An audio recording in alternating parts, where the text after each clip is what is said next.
there's the plus side and there is also the negative side.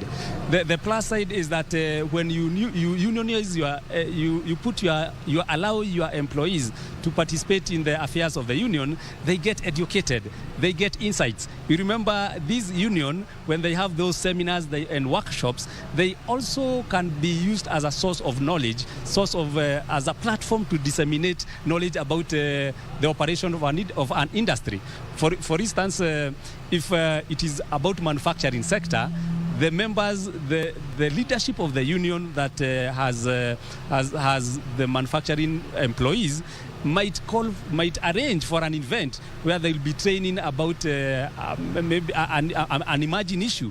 Maybe it's about even the issue of taxation. Because if you stay alone without joining hands with the rest of other players in that sector, you may end up losing critical information. Because, for instance, here in Kenya, we keep changing taxation laws, and you can only get to know what is happening if you are a member of the union. Hold that thought. I hear now Sarafina Robi, my colleague, as a special guest on the other side of the gardens. Maybe we cross over to her. Yes, Sarafina. Payment of interest kwa wale ambao wameshastaafu, wafanyakazi ambao wamestaafu. Kwa hivyo malipo yao ya medical insurance itakuwa exempted from interest, which I think is a very good thing for retired officers. Similarly, this budget on matters health, we have also exempted interest on companies that are going to manufacture vaccines and biopharmaceuticals in Kenya. You know, at the moment, many people are suffering from non-communicable diseases, including diabetes and hypertension. So anybody who wants to manufacture a vaccine or a biopharmaceutical, something like insulin with this country, is exempted from some form of interest on their royalties, which I think is a good thing for people of this country. Yeah, kwa malipo ya mishahara vile vile tumesikia matabibu wakiweza kusema kuwa wanataka itolewe kwenye magatuzi, ikuwe na a central point ambapo wanaweza kulipwa. Pendekezo lenu ni lipi kuhusiana na hili, na vile vile kuundwa kwa baraza kuweza kuchunguza mambo ya malipo ya mishahara? Asante. La muhimu ni malipo ya mishahara. Whether itafanywa na national government ama na county government is neither here nor there. Kwa sasa mfumo ambao tuko nao wa devolution, na rais mwenyewe ameshatamka kwa hilo jambo, amesema he is not going to claw back on the benefits of devolution. Therefore sisi ni kuhakikisha kwamba malipo yanafanywa, iwe ni katika county government or national government. Kwa sasa kama Wizara ya Afya, we are operationalizing the Kenya Health Human Resource Advisory Council, ambayo itaangalia mambo ya wafanyakazi wa afya kwa ujumla. Kisha itatupatia mwelekeo ya yale mambo ambayo tunastahili kutekeleza, including salaries as well and wages. Yeah, thank you. Shukran sana. Asante. Na huyu amekuwa ni waziri wa afya Susan Nakhumicha, ambaye amekuwa tu akiweza kutupa tafsiri ya mambo ambayo wafanyakazi wa sekta ya afya waweze kutarajia kutokana na siku hii ya Mei Mosi, akisema kuwa zile kampuni ambazo zinaweza basi kutengeneza madawa kadhaa ya magonjwa kama vile hypertension, basi wataweza kupata nafuu ikifikia mahali ambapo wanatozwa ushuru, na vile vile akaweza kusema kwa zile changamoto zinazohusiana na malipo ya mishahara ni kuwa serikali kuu inaenda kuhakikisha kuwa inaweza kuangazia na kuhakikisha kwamba changamoto hizi tena hazipo kabisa. Japokuwa hapa wale tulikuwa tumeongea na katibu mkuu wa muungano wa matabibu, ambaye alikuwa anasema kuwa alikuwa anapendekeza iweze kutolewa kutoka kwa serikali za magatuzi na iweze kupelekwa katika serikali kuu. Hivi sasa ambavyo tumeweza kuongea basi na waziri Nakhumicha ameweza kusema kuwa rais alisema kuwa hataweza tena kurudi nyuma ili kuweza kuharibu zile ama yale malengo ambayo yalikuwa yashatekelezwa. Atahakikisha kuwa mishahara inalipwa, lakini kusema kuwa wataweza kuondoa majukumu ya magatuzi, hilo halitafanyika. Basi hapa tunaendelea tu kufuatilia sherehe hizi, tukiendelea kuangazia mawaziri ambao wanaendelea kufika hapa, na yule ambaye atakuwa anaingia hapa basi tutakuwa tunaweza kumchukua na kuweza kuongea naye ili kuweza tu kujua hali ni gani na wana mapendekezo yapi ama wana mazuri yapi kwa wafanyakazi ambao wameweza kujumuika katika sehemu hii ili waweze kujua ni lipi linatendeka. Basi acha nikurejeshe kwa wenzangu ambao wapo katika ukumbi huu, haswa mwenzangu Alan Aoko.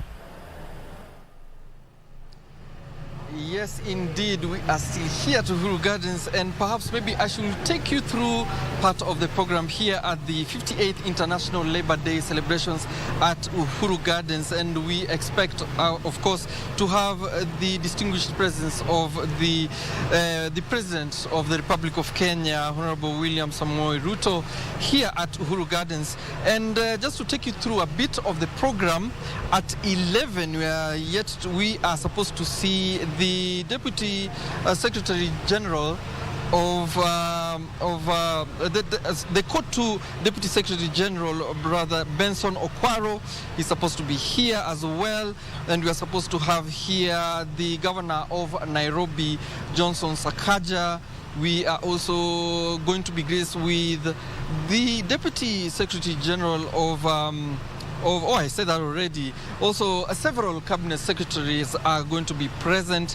And then, of course, we are going to start traditionally with the prayers, and then we will continue with entertainment thereafter, and then perhaps continue with the speeches that are yet to happen very soon. Perhaps the entire program in its entirety should probably end at around 1 or 2 p.m. So stay tuned here on KBC Channel 1, because now we are with Dr. Alex Mwangi, a business consultant, and we are talking about the rights of workers and the entire business of the economy here in Uhuru Gardens. Dr. perhaps where you left off. Yes. You are telling us about the recourse that we could have for our workers. Yes. And you followed it up with something else. Yes.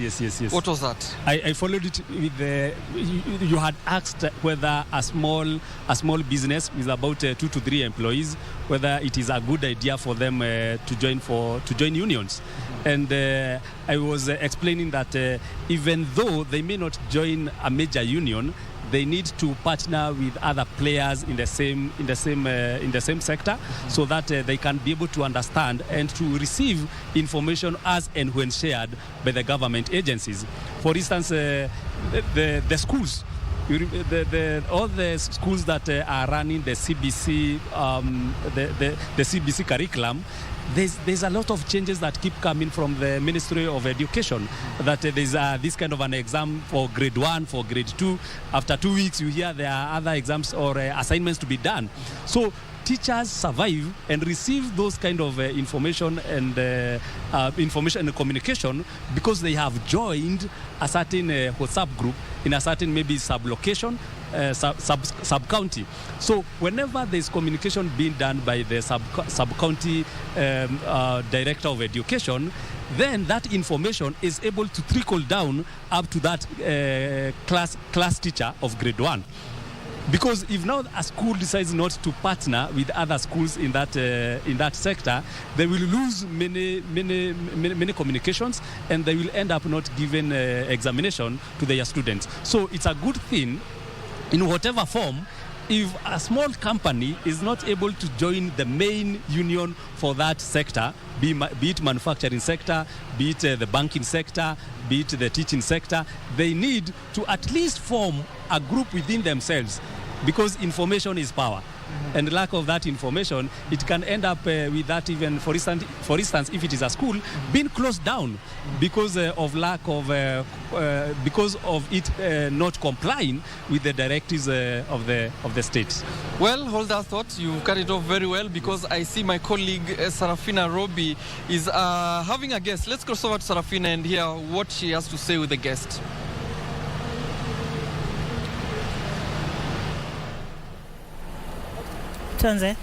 Na bila shaka sasa tunaungana naye mbunge wa Lang'ata aweze kutujuza ana yapi hasa kwa wakazi wake wa Lang'ata kwa sherehe hizi. Kwanza kabisa, karibuni sana Lang'ata.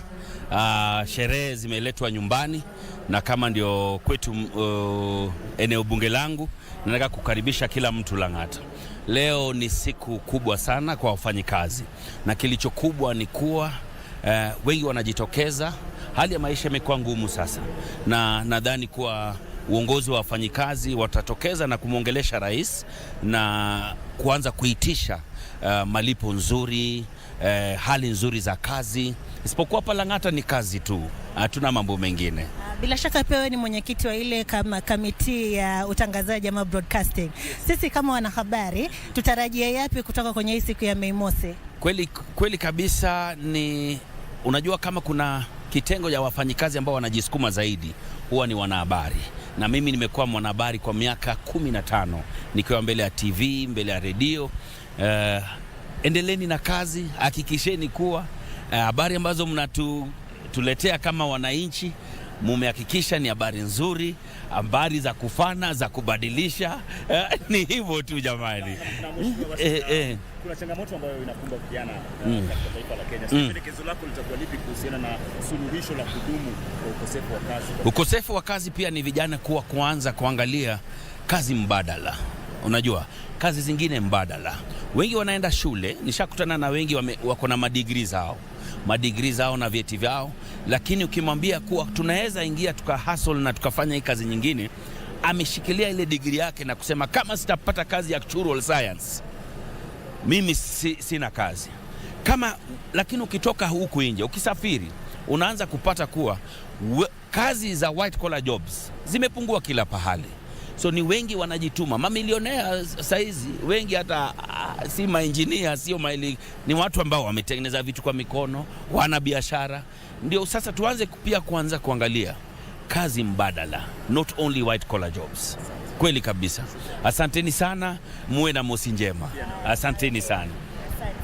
Na huyo ni mbunge wa Lang'ata Jalango, ambaye alikuwa akitueleza tu mambo yalivyo, watu watarajia nini hii leo hapa. Na hivi sasa basi tunajiunga naye seneta wa Kisumu ili aweze vile vile kutujuza wakazi wake watarajia nini siku hii ya Mei Mosi, na vile vile wa Kenya kwa ujumla. Karibu sana. Asante sana. Watarajia nini? Unajua leo ni siku ya wafanyikazi.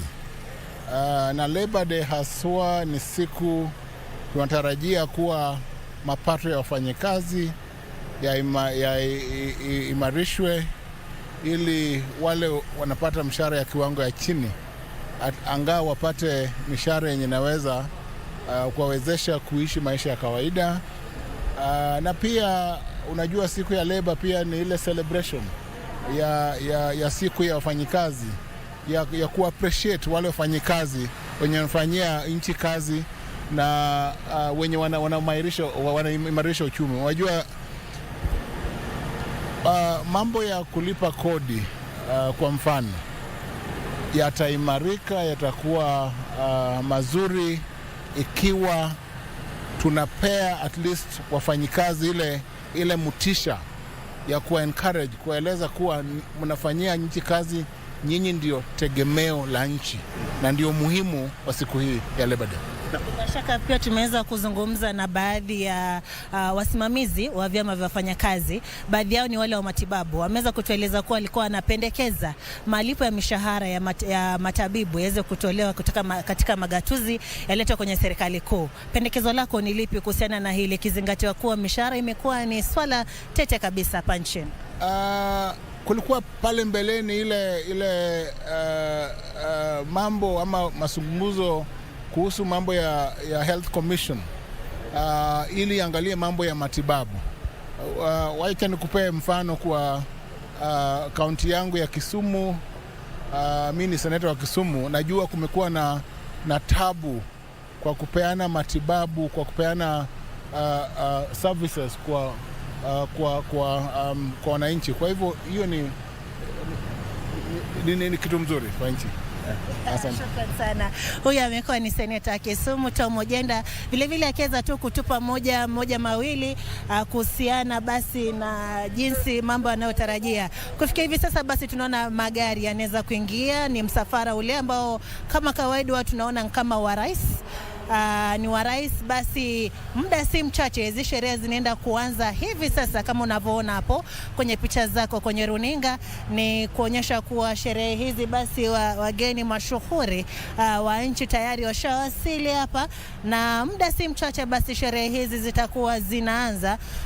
Kama unavyoona pale Hapo awali tumekuwa tukiongea na seneta wa Kisumu vile akiweza tu kugusia mambo ambayo tuweze kutarajia katika sherehe hizi ambazo ni za Mei Mosi, ambapo ni sherehe za wafanyakazi, ni sherehe ambazo zinaweza kuadhimishwa za wafanyakazi ulimwenguni, na Kenya basi imeweza kujiunga na ulimwengu ili kuweza kusherehekea. Basi niweze kukuregesha katika sherehe kuu, tuweze kufuatilia sherehe hizi zinavyoendelea.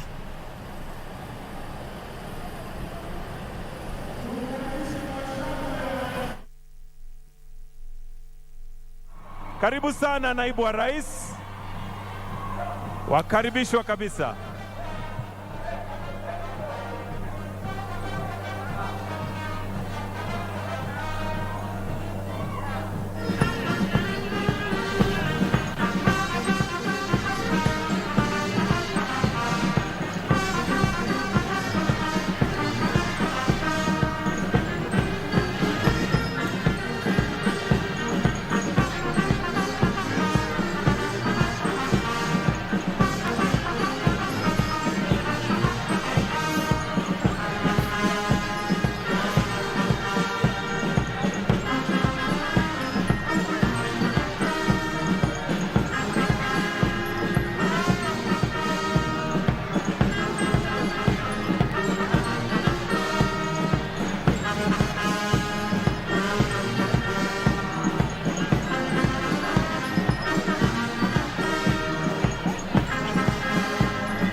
Tuwapongeze kwa makofi Kenya Police Band, kweli wanatupatia nyimbo ambazo zinafurahisha tukimngojea mgeni wa rasmi Mheshimiwa Rais.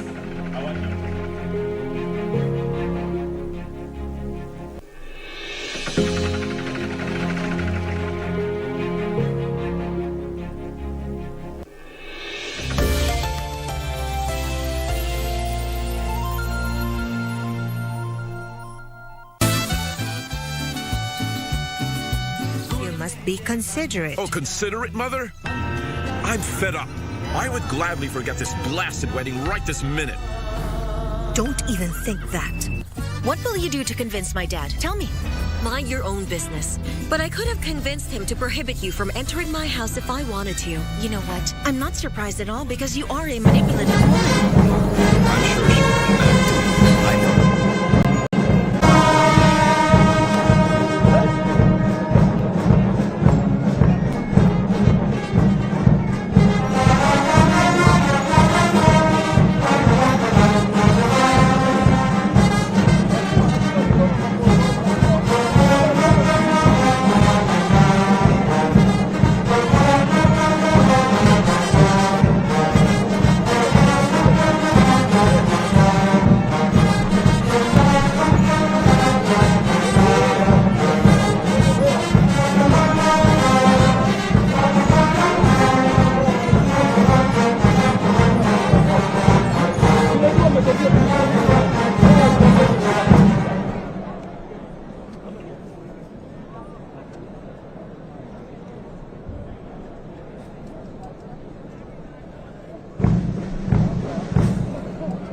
Basi tunaona ya kwamba mgeni wa heshima Rais wa Jamhuri ya Kenya tunaweza tukasimama kumkaribisha. Rais wa Jamhuri ya Kenya tunaweza tukasimama kumkaribisha kwa shangwe, vigelegele, nderemo na vifijo.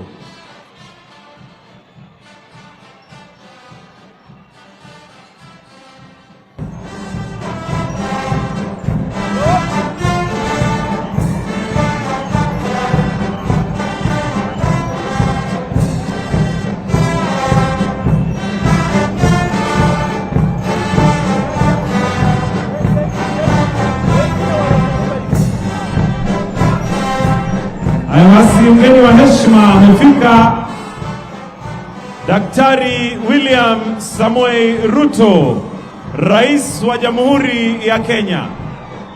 Tumpongeze na tumkaribishe kwa makofi, shangwe na vigelegele. Karibu sana Mheshimiwa Rais.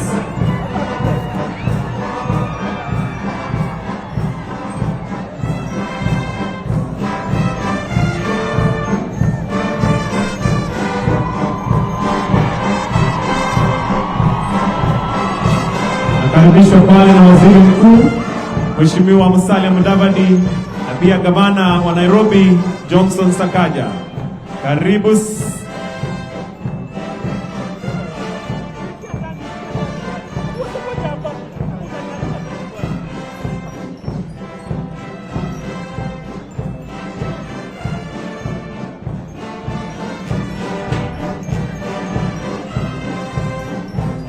Karibishwa pia na Brother Francis Atwoli,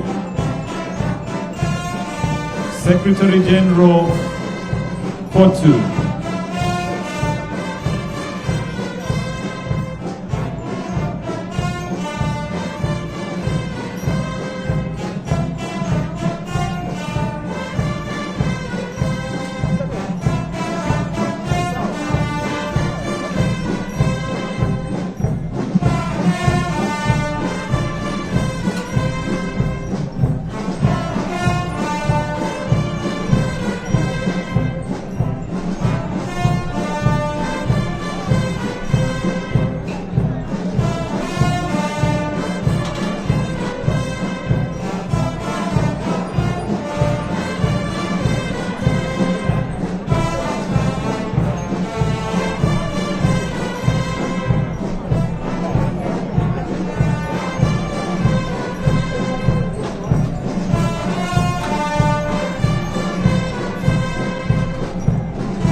Naomba sote mahali tulipo tusimame na tutulie, kwa sababu tutaanzia kwa wimbo wa taifa. Kwa hivyo mahali popote ulipo, naomba sote mahali kama umeketi, tafadhali tusimame ili tuanze kwa wimbo wa taifa.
Kwa heshima Mheshimiwa Rais, naomba tubaki tumesimama ili tuongozwe kwa maombi, tukianza na Sheikh Yusuf Nasur akifuatwa na Bishop Arthur Kitonga ili tuweze kuketi baadaye. Kwa hivyo tuende kwa maombi.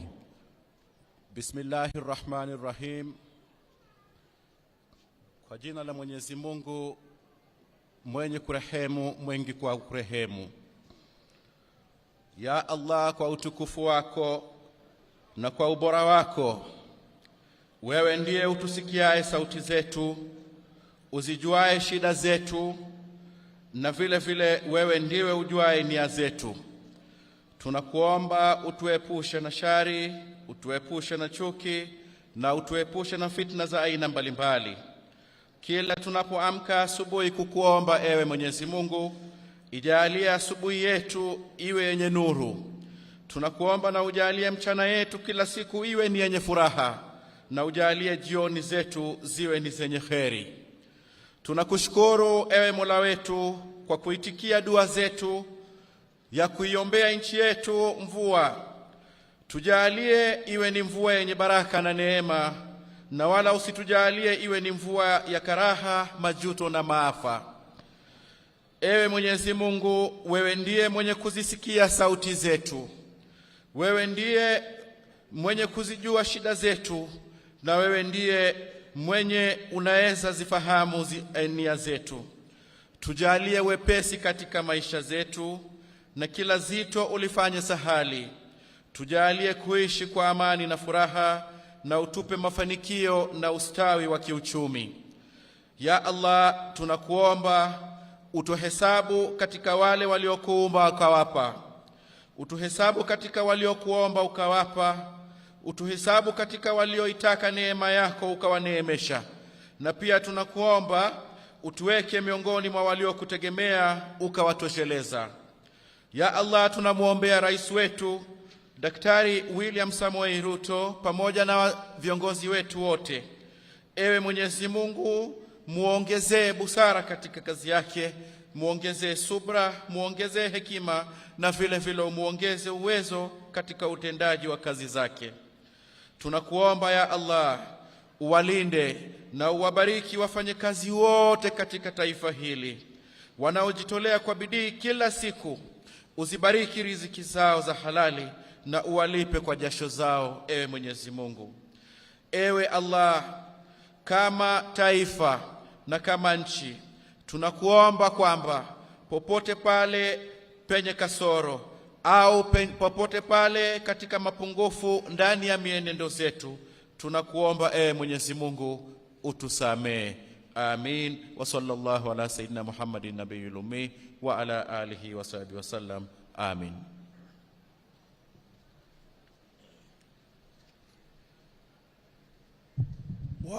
Watu wote tuwe chonjo, tuweze kuomba wakati wa Labor Day, tukiungana na taifa yote duniani.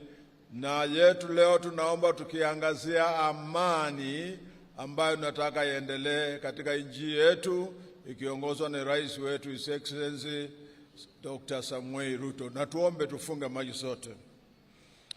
Baba mtakatifu, katika jina la mwanao Yesu Kristo, twaja mbele zako wakati wote tukitoa shukurani katika nchi hii, tukiwa zote kukutana wakati wa Labor Day ambaye ni siku inasherekewa kote duniani.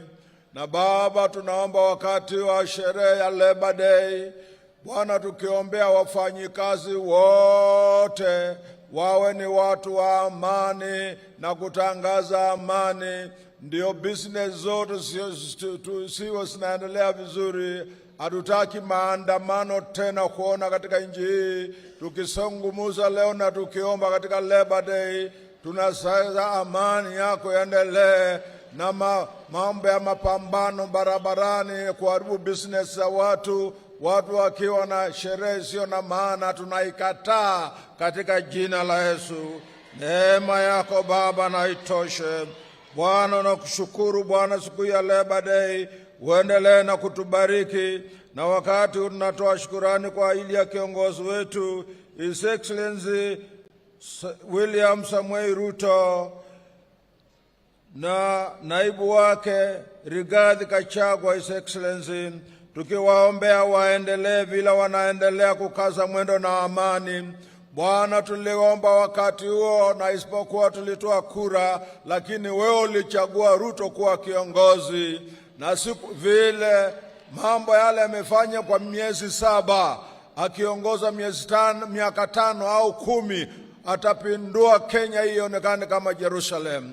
Na tunakuomba Bwana, mkono wako uwe juu ya Ruto, umulinde His Excellency. Bwana, umulinde kabisa maisha yake, umpatie nguvu kabisa kuanzia siku ya Labor Day Mwokozi ya leo hai. Wafanyikazi wote wasimama pamoja naye, na neema yako Baba iwe pamoja nao kwa kila wakati wote. Tunaomba Bwana, mambo ya upinzani ukome. Tunamwombea hata Honorable Raila Odinga aweze kuzeeka akiwa na amani. Wakati uko naye ni wa retirement, aretire na amani, na tunamwombea amani. Mambo ya maandamano barabarani awachane naye, apumzike kwa amani. Kazi hii ulipatia His Excellency Samuel Ruto, ndio ulipatia kazi yaendelee, na hatutaki kuona malumbano hapa hata pale. Kuanzia siku ya Labor Day ni siku ya kishujaa katika nchi yetu, na utaona mambo ya ajabu ikiendelea. Na kushukuru Bwana kwa ajili ya wafanyikazi wao, na waombea walinde na wabariki, na neema yako na itoshe, mfalme wa falme. Naja mbele zako wakati huu pia nikitoa shukurani kwa ajili ya katibu mkuu wa COTU Francis Atwoli, ambaye tumemwombea miaka nyingi, na taona hekima ile ulimpatia baba inaendelea na kuinua Labor Day, inaendelea na kuinua watu wote wa Labor, wanaendelea vizuri na amani. Na kuomba endelee na kumpatia nguvu, naye aje kumalia seka kwa amani, kwa sababu miaka hii yote ameweka mfano mwema Francis Atwoli. Asante Bwana kwa kaunti zote 40. Tunaomba wakati wa Labor Day amani ianze katika Nairobi kwa gavana wetu His Excellency Johnston Sakaja. Amani ianze Nairobi na isambae kote katika kaunti zote katika Kenya. Hatutaki kuona malumbano ya siasa hata kidogo kuanzia leo. Leo ni siku ya kihistoria, na Bwana Mungu bariki nchi, na ubariki watu wote na viongozi wetu wote washirikiane. Endelea Bwana kulinda serikali yetu. Naomba Bwana maafisa wa polisi tunawaombea, ambaye ndio wanatulinda. Tunaomba polisi wa security wote kivile tunawaombea hata Bwana kila wakati. Tunaomba Bwana tena wabariki Bwana, wapatie wote viongozi na wote wale wanalinda security waendelee na kulinda. Tunataka kuona Kenya kuanzia leo siku ya Labor Day mlango mpya unafunguka, na malaika wa amani wanatumwa kutoka juu mbinguni washuke katika Kenya mpaka Kenya ishangae. Tunawaombea hata wale wanatuona kwa media wote, wabariki, waendelee na kuomba, kwa maana leo tunaomba rais wetu afungue chapter mpya Labor Day, tuone mambo makuu ikitendeka, na aheshimiwe ni watu wote, na watu wote watangaze amani, amani, amani.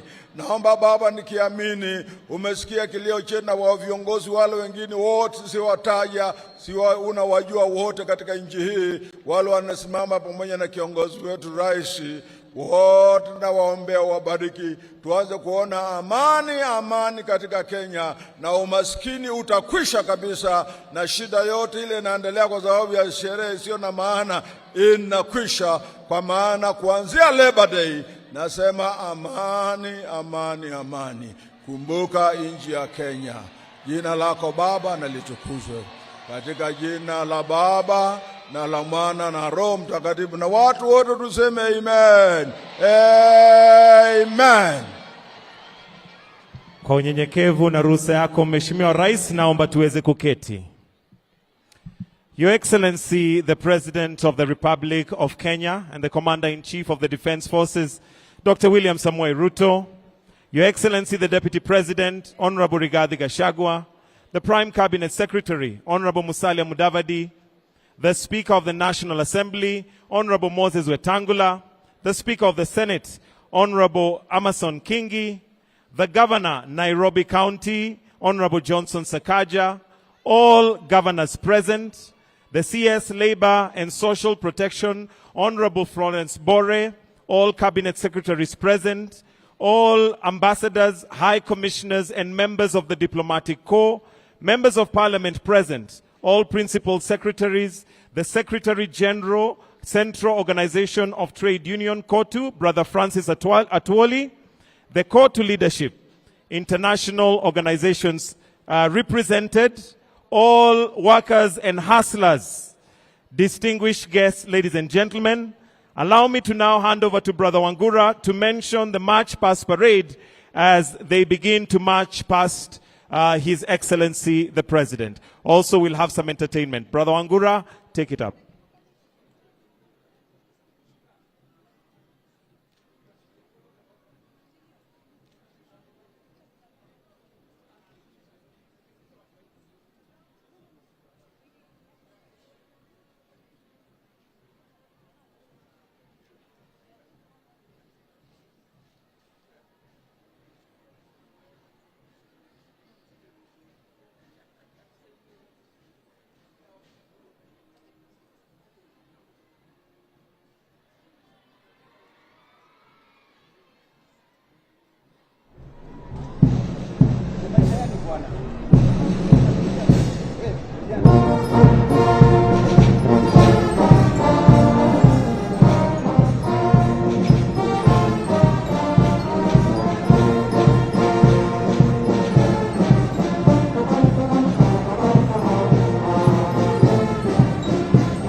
Karibu sana Your Excellency.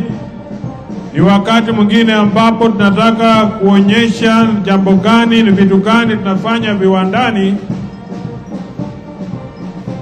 Na kwa siku ya leo kwa hakika tumefurahi sana kuwa na wewe. Ikiwa ni siku yako ya kwanza ukiwa kiongozi wetu mpendwa kuhudhuria siku ya wafanyakazi. Ni siku kubwa, tunakutambua, tunakushukuru na kuenzi, na tuna kila sababu ya kufurahia wewe kuwa na sisi. Bila wewe sisi tujue tungekuwa wapi, lakini Mwenyezi Mungu anajua. Ndugu yangu mhubiri ameongea mengi ambayo nahusu. Kwa hivyo ni wakati ambapo tunaingiza vifaa ambavyo ni zetu zinatengenezwa hapa nchini. Na kwanza tunaanza na wale viongozi wa COTU, wale ambao wanajua ya kwamba mkubwa wao ni ndugu yetu Francis Atwoli.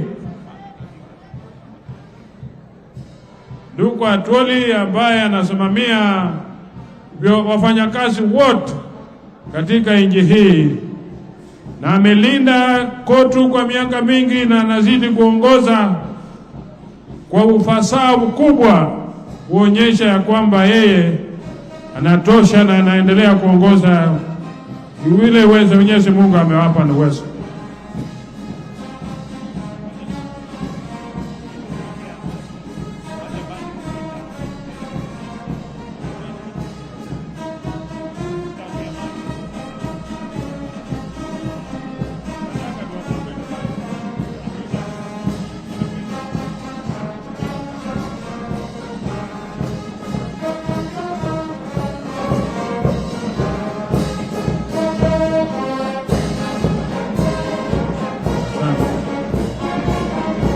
Asante.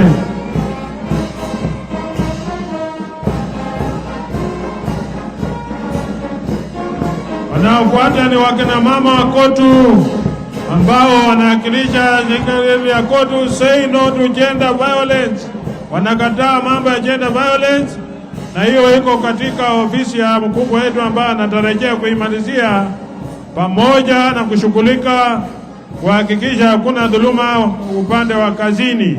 Wanaonyesha mambo mazuri ambayo inazidi kutuonyesha ni jambo gani nataka kufanya. Environment pia wako hapo, hakikisha ya kwamba mazingira yetu iwe mazuri ili iwe ya kupendeza. Bila hiyo hatuwezi kuwa na mambo ambayo yanafaa, na sisi wote tunazidi kuongea na kunena yaliyo mazuri.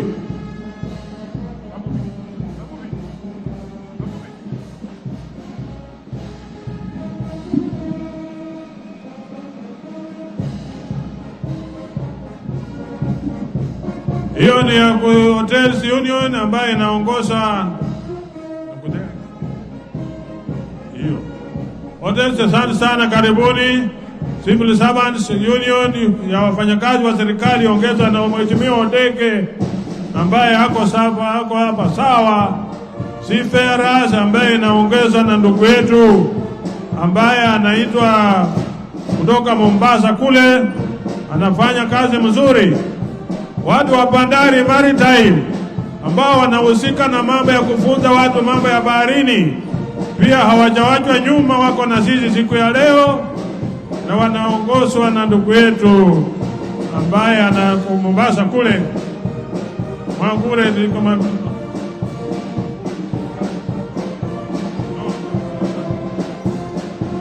Sea and Food Design. Wao watu wanatengeneza vyakula kutoka kule viwandani. Wao kila kitu, na si watu wa kueleleza mambo yote. Adabu wanapata na Kenya Railways ambayo inaongoza na ndugu Chumo ambaye pia inahakikisha ya kwamba mambo ya SGR na ingine wana matumaini hiyo itaongoza. Alafu textile, tailors and textile iongeza na ndugu yetu Reverend Joel Kandie Chebi, iko hapo pamoja na kila nguo zote ambazo zinatengenezwa nje hii na zinauzwa nje za nje, na tuna matumaini ya kwamba zitafuta local market. Zozote watu ambao wanafanya kazi kwa roho safi na kwa njia safi sana. Hizo nguo kuna mambo mengi ambayo yanasema juu yao ya kwamba mambo ya ushuru yaangaliwe na wataangalia vilivyo. Kwa hivyo ni wote wanahusika na mambo ya manguo, textile, Sunflag, wote wako hapo, na ni kiwanda kikubwa ambacho kimeajiri watu wengi sana. Na washukuru kwa kazi nzuri ambayo mnafanya. Na tulali na baridi, tunapata blanketi, tunapata kujifunika kwa njia iliyofaa, na tunafaa vizuri sana. Textile industry kiwanda kikubwa ambacho uwezi ukasema ni kiwanda cha aina gani. Banking and insurance companies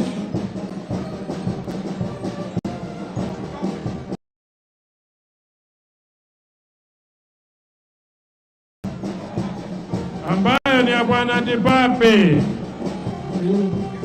Alafu inafuata wale walimu wetu wa Kubet ambayo inaongozwa na Wakelo Misori na chairman wako Mboko Milemba. Wako na mambo wanazungumzia, wana ukweli, wanajiamini na wanafanya kila wanapoleza.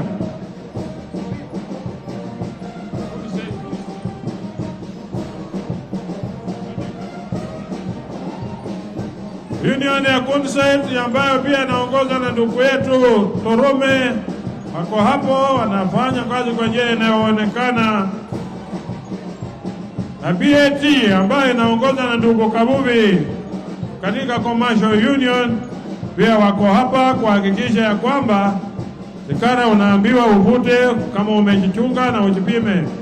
Bakers and Confectionery ndugu Mwangure ambaye pia wako hapa wanahakikisha ya kwamba wako sawa, wanaendelea vizuri sana. Alafu hao wanatengeneza vitu vitamu. Ukikula uwezi kuwa na shida kwa tumbo yako inakuwa safi, hewa yako iko safi ukipumua. hauna matatizo yoyote. CBA Sure and Leather ambayo inaongozwa na ndugu Maina, hao pia wanahakikisha tusiwe na shida, viatu ziko, usikae bila kuvaa viatu. Viatu ni zako na ziko kwa fujo. Kwa hivyo uhakikishe ya kwamba unavaa viatu, usije ukashitwa na wadudu wa kukula miguu yako. Nilisahau viatu ziko za kila aina, watu wapata ndio hao, na hakikisha tunavaa viatu vya quality yao ambayo ni nzuri sana. Hapo hao wanafuatwa na wenzetu ambao wanaonyesha maridadi, wanachona manguo na wanahakikisha ya kwamba Royal Garments, hao ni watu wanashona manguo vizuri sana, kazi yao inatambulika na inapendeza sana. Watu wa EPZ. EPZ is a wide industry. New White Apparels, EPZ. Wote wako hapa. Na tutahakikisha ya kwamba wote wanaruhusu wafanyakazi kujiunga na vyama vya wafanyakazi. Jambo la muhimu, kama kuna kiwanda ambacho kitapinga wafanyakazi wao kujiunga, tutalilia baba hako hapa leo, atatusaidia. Alafu wale wenzetu bado ni watu wa EPZ wanatengeneza manguo, wanatakia happy Labor Day. Asante sana. Asante sana kwa ujumbe wenu. Wetland Roses, hao nao wanatengeneza kuhakikisha ya kwamba kila jambo, wao ambao wanahakikisha kwamba chini ya Plantation and Agricultural Workers Union, Kenya Union of Commercial Food and Allied Workers, ambao wanatoka Telemonde, wale wote unaona mananasi matamu kabisa unayokula unafurahia. Hao ndio watu wanahakikisha ya kwamba nchi inaendelea sawa sawa. Wako na ujumbe wa kusema decent employment with fair wages, decent work for domestic workers. Hao nao domestic workers wanasema walindwe kwa sababu ni haki yao. Kenyatta University hawajawachwa nyuma kwa sababu ni masomo yetu ya hali ya juu, kiwango cha juu, na hawajawachwa nyuma. Kakuzi ambaye ni ya Plantation pia iko hapa na wanafanya kazi nzuri sana. Mfanye kutembea haraka kwa sababu wakati sio wetu, wakati nataka mkubwa wetu atukuongeleshe. Kenya Union of Commercial tena ndugu Kabubi, ambao pia wako hapa kuhakikisha wanafanya kazi, wamekuja pamoja na NSSF na wengine wote ambao wanakuja nao. NSSF iko chini ya ndugu Kabubi. Hapa ndio tunaweka rasilimali zetu. Ukifika uzeeni kuna baadhi ya kununua dawa. Walimu wetu, Kenya National Union of Teachers, wote wako hapa na wamejiandaa na wamejipanga na wako sawa. Wako ndani ya serikali na wanataka kuunga serikali kwa kila namna. Na wako tayari kufanya kazi na kukaa na kuzungumza mambo yao kwa njia ambayo inafaa kabisa. Wako sawa wakiongozwa na ndugu Uhuru na wenzake ambao wanahakikisha NAT inaendelea kwa njia inayofaa. Wote wako chini ya COTU na wanasema ya kwamba lazima wafanye kila jambo. Kenya National Union of Nurses, ndugu Panyako ambaye ndio kiongozi wao, pia wako hapa kuhakikisha ya kwamba matibabu yanaendelea sawa, wanalinda wagonjwa, wanawatibu kwa njia inayofaa. Kenya Medical Sector Workers Group Union, asante sana kwa kazi nzuri mnayofanya, na tunatambua uwepo wenu kwa siku ya leo, kwa sababu bila nyinyi hatujui tulikuwa wapi. The East African journalist ndugu Eric Atwoli, ambaye anasambaza habari katika Kenya hii yote, na journalist wanalia ya kwamba waangaliwe, wapewe haki yao, wapewe uhuru wao, ili waendelee kutupasha wale ambao hatuna nafasi ya kufika mahali kila jambo linapotendeka. Halafu tunaingia security firms. Security firms ambazo zinaongozwa na ndugu Andabwa. Hii ndio one of the biggest industries ambayo tuko nayo. Na bila ulinzi ujue ya kwamba huko una shida. 911 ambayo sasa ndio inalinda kuhakikisha ya kwamba una usalama kwako, wako na kila namna ya ulinzi. Ukiwa na shida wako, ukiwa utaibiwa, mwizi atoroke, wako na umbwa na kusaidia kutafuta wewe mwizi. Wako na magari za kutafuta kufanya kazi yote hata bila shida yoyote. Ukiwa umeandikisha nao, unahakikisha una ulinzi wa kutosha. Hawa ni 911 security. Alafu tuko na PM security. PM security, we are one of the recognized, well-established organization ambayo pia wanafanya kazi yao kwa njia iliyofaa, njia mzuri sana. Wanahakikisha ya kwamba mambo yote ambayo yanafanyika kwa ulinzi chini ya usimamizi wao uko katika hali maridadi sana. Wanafanya ulinzi wa kila aina ya ulinzi wanafanya, na utaona vile wanavyopita hapa wanaonyesha ulinzi wa aina gani wanafanya. PM security, asante sana kwa kazi nzuri mnafanya, sababu bila nyinyi usalama utasambaratika. Kitu wanaomba tu waende mafunzo ya kutosha hizi security firms zote, ili wapewe silaha wasaidie polisi na wengine kupigana na makaidi, wale watu ambao wanaweza kuleta fujo. PM security kama ni nzuri, pia wanasambaza mails, kila kitu wanahakikisha kila kitu kinaenda sawa sawa. Kampuni ambayo imejiamini na inajiamini kabisa. PM Securities, kila jambo ipata mails, barua zako zifike haraka. PM Securities wako watakufanyia kazi mzuri. Ukiendelea hivyo naenda mpaka kufika mbele. PM Securities usonge haraka kidogo kwa sababu mko wengi.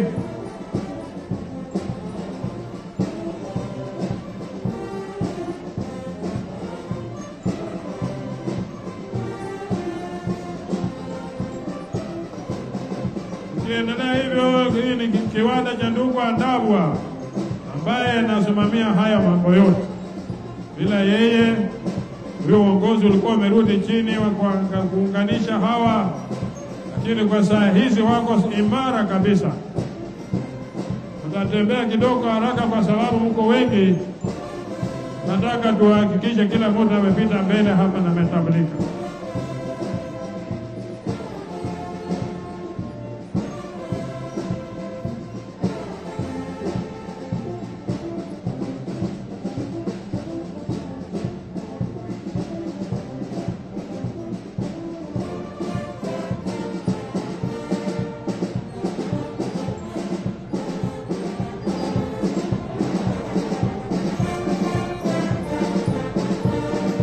G4 Securities, kampuni ambayo pia inatambulika kikamilifu na kazi yake inajulikana kwa kazi ambao wanafanya both locally and internationally. Wote ni watu wa Kenya National Private Securities Union ya ndugu Andabwa.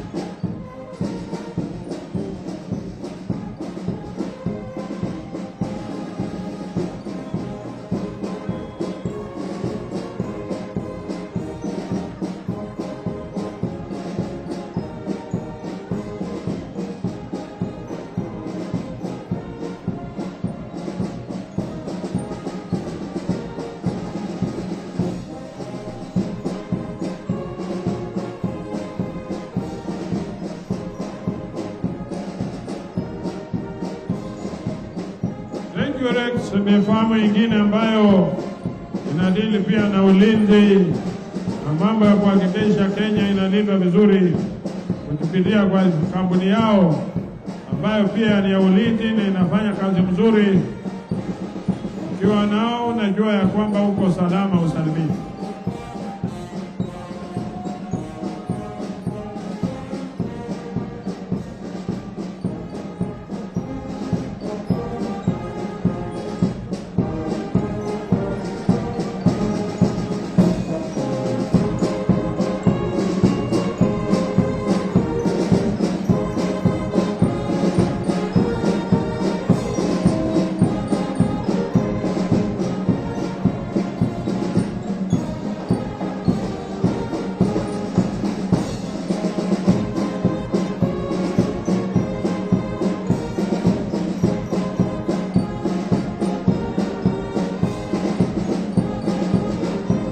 Inafuatwa na STA Security, kampuni ambayo inatambulika pia kwa kazi nzuri ya ulinzi na kila aina ya security firm, one of the most recognized security firms, ambayo inafanya kazi yake kwa njia ya maridadi sana.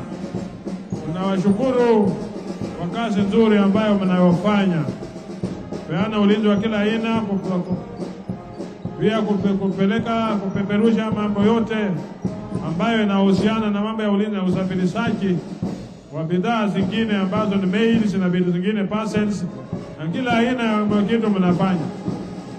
Kazi nzuri mnafanya SGA Security, na Mungu atazidi kuwapa nguvu na mtaendelea kutumikia Wakenya kwa njia iliyofaa. Nawashukuru sana kwa kazi nzuri mnafanya.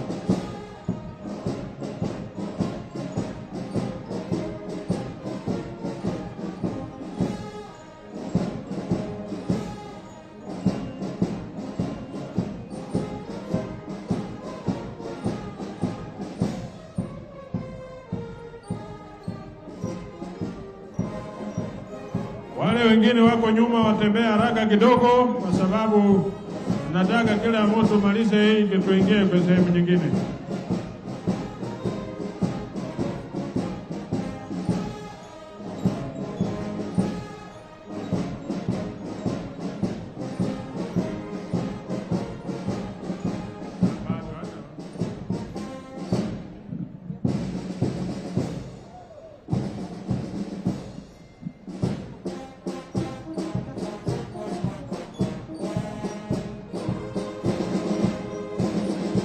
KK Securities, ile firm ambayo ni kampuni inajulikana kwa kazi nzuri wanayofanya mambo ya ulinzi. KK inajulikana kila namna ya ulinzi, inahakikisha ya kwamba kuna usalama mahali popote ambapo wamepewa contract ya kupeana ulinzi. Wanafahamisha kampuni zao haraka ikiwa kuna emergency ambayo inahitaji reinforcement. Kampuni mzuri sana ambayo pia inatambulika kwa njia mzuri sana. Asante sana KK Security.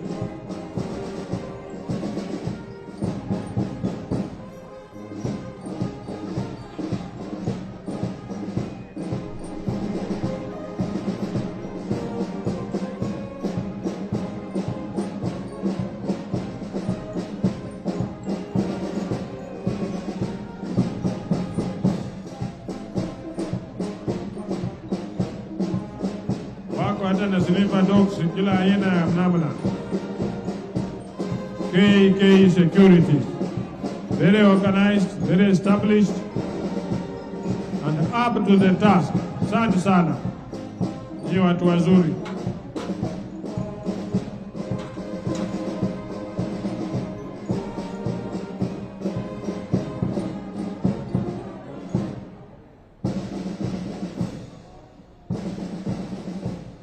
Wakati wako na fighting equipment, haya ni jambo la muhimu sana. Tunawatambua, tunawapenda, tunawashukuru.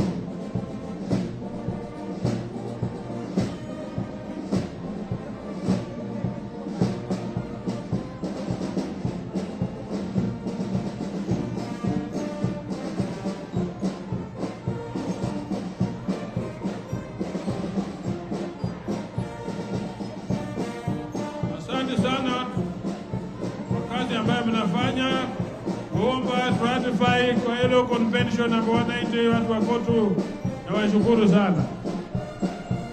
Kenya Electrical Workers Union iongoza ndugu Ernest na Tome ambao wanazalisha umeme. KenGen wanasema ya kwamba waongezewe kiwango ya kuzalisha umeme kwa sababu wako na capacity, wako na uwezo wa kuhakikisha ya kwamba wakipewa hiyo nafasi hawatakuwa na blackouts. Hiyo ndio ombi lao. KenGen, kampuni ambayo najua ya kwamba wanahakikisha umeme unapatikana kila wakati. Asante sana na tunawashukuru.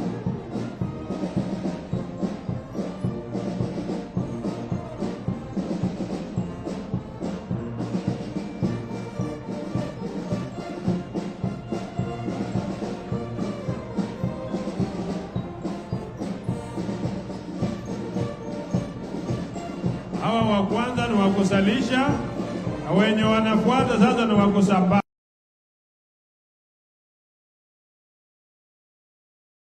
Umeme wa kutosha. Na wasambazaji wanasema hatutakuwa na blackouts kuanzia leo. Blackouts out.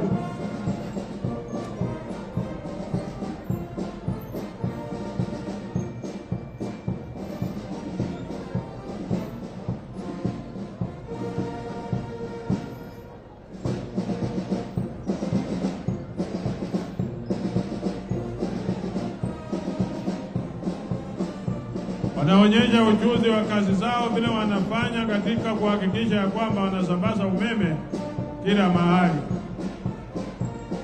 Washukuru sana. Kampuni kubwa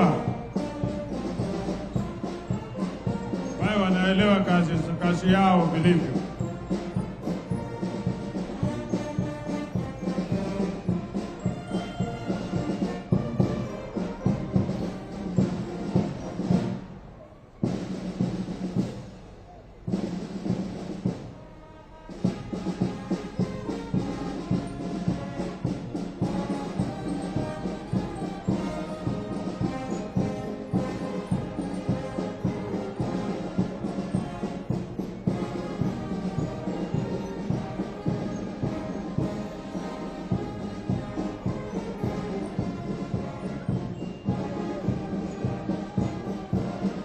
Asante sana Kenya Power.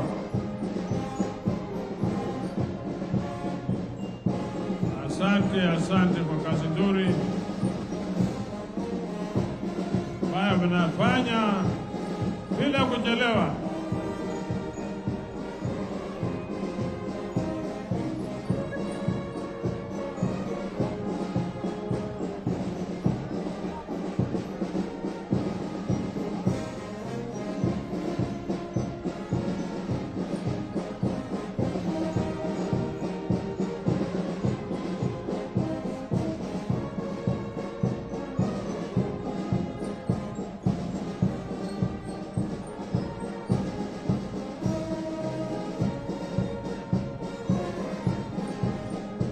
Hawa na wengine wanaitwa hata class ambao wanaongozwa na ndugu Okoth Jabilo.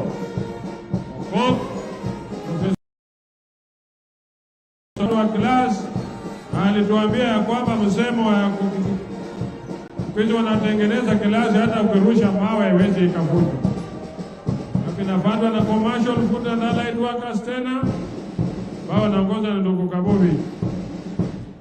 National Cereals and Produce Board wao wanahakikisha tunapata nafaka. Wakati wa upanzi unaendelea ukiisha, lakini hujachelewa kwa sababu climate change inatuencourage kuendelea kupanda wakati wowote. Ile mvua inanyesha, tuhakikisha tunapata nafaka ya kutosha kupanda mashamba yetu ili tukabiliane na hii shida ya njaa. Serikali imetoa mbolea bei nafuu, na tuhakikisha ya kwamba tunatumia hiyo nafasi vizuri na kupanda mazao ambayo itahakikisha ya kwamba bei ya vyakula inarudi chini. Asante sana kwa rais wetu, serikali yako kwa kufikiria njia rahisi ya kupunguza gharama ya maisha.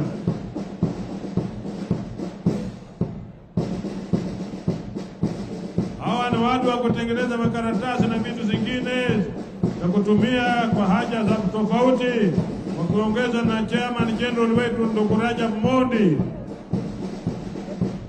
Wako hapo wanaonyesha vyombo ambavyo wanatengeneza na recycle vitu zetu kuhakikisha tunapata manufaa na mazao mazuri kwa kila jambo ambalo tunalolifanya. Asanteni sana kwa kazi nzuri ambayo mnafanya na mnatambulika kwa kila nchi, kila kona ya nchi yetu hii.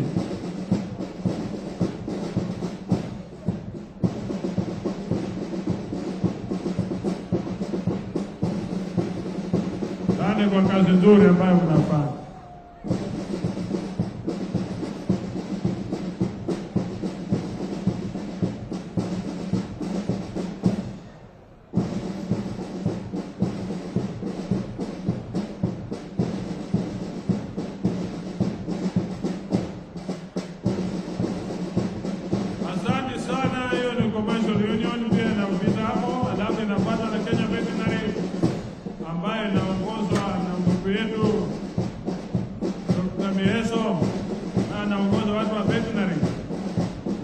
Ya kwamba kila jambo la veterinary linaendelea kwa njia mzuri na kuhakikisha mambo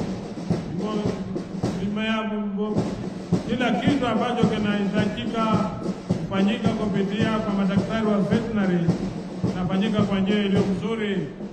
Wanyama wetu ambao tunafuga nyumbani, kila jambo ambalo tunataka kufanye linafanyika kwa njia iliyo mzuri sana. Asanteni sana kwa kazi nzuri ambayo mnafanya kuhakikisha ya kwamba hatuna infections zozote ambazo zinaweza kudhuru maisha ya watu wetu. Kenya Union of Commercial tena hata wanakuja na kinywaji naitwa Tusker brand. Wanakuja na kila aina ya brand kwa mbele ya Tusker. Samani tulikuwa tunaimbia wimbo Tusker ni baada ya kazi. Commercial food and anaitwaka. Kila jambo Kenya Breweries Limited. Baada ya kazi kurudika ukiwa na Tusker, sio kabla ya kazi. Haya. Endelea hivyo, mambo yao hiyo yote. Vifinyo zimekuja za kila aina kwa wale ambao wanashughulika nazo. Lakini zoronga tuhakikishe ya kwamba linda jamii yako kwa njia inayofaa. Wanaofuata ni ground base.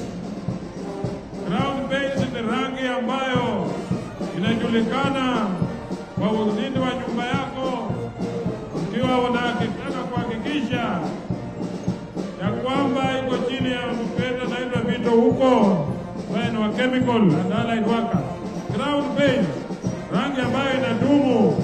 Ukitaka utaalamu ambao unahitaji special, unaenda kwa kampuni, watakupatia mtaalamu ambaye atakushauri na kuhakikisha ya kwamba rangi ambayo unapaka kwa nyumba yako ni rangi ya kudumu, sio rangi ambayo baada ya muda kidogo utakuta imeoshwa na mvua.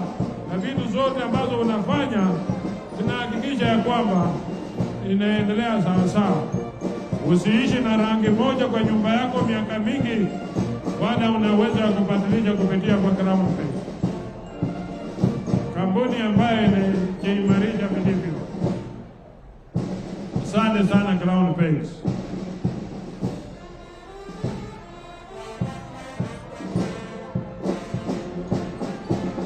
Naendelea hivyo.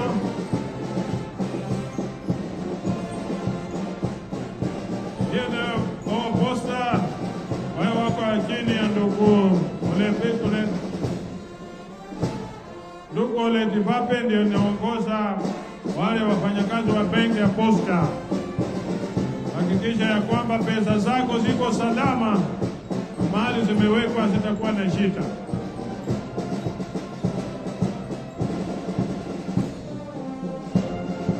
Asante sana. NSSF, shirika ambalo linachunga maslahi ya wazee. Hakikisha pesa zako ziko salama. Ndugu Kabubi ndio anasimamia hapo kwa NSSF pamoja na NHIF, matibabu kwa wote, universal health care iko chini ya NHIF, kuhakikisha ya kwamba watu wote wanatibiwa kwa hali ambayo ni mzuri sana, kuhakikisha usalama uko katika miili zetu, na kila jambo tunalolifanya ni jambo ambalo linafaa sana. Kenya Tourism ambayo inaongozwa na ndugu Ndolo pia iko hapo na kuhakikisha inaendelea mzuri sana. Kenya National Center of Private Security ambao walikuwa wamechelewa, lakini nawashukuru kwa kufika kutangaza ya kwamba hiyo union ni union ya kiwanda kikubwa ambacho kimeandika wafanyakazi wengi sana. Hiyo ni kazi nzuri. Nawashukuru sana. Mungu azidi kuwapa nguvu na hekima ya kuhudumia Wakenya kwa njia nzuri na uaminifu na uadilifu. Jambo la muhimu, ukipewa nafasi ya kungoja mahali kulinda mali ya mtu, ulinde kwa njia ambayo ni ya manufaa sana.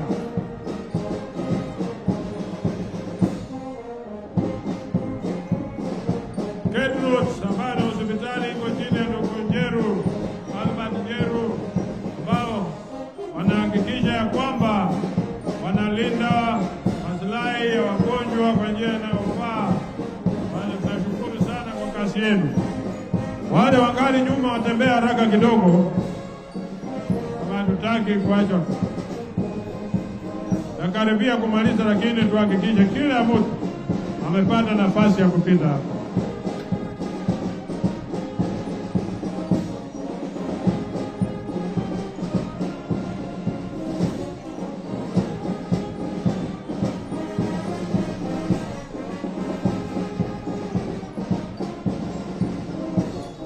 Transport and Allied Workers Union ikiongozwa na ndugu Mihadi ndio sasa inaingia kuonyesha sisi ni mambo gani wanatenda, kuhakikisha kila kazi inaendelea sawa sawa. Kenya Decent Work ndio wanaitisha tao, wanataka wafanyakazi wapewe kazi kulingana na maslahi mazuri, kazi iwe sawa sawa, wapate mshahara mzuri na wawe salama katika sehemu zao za kazi.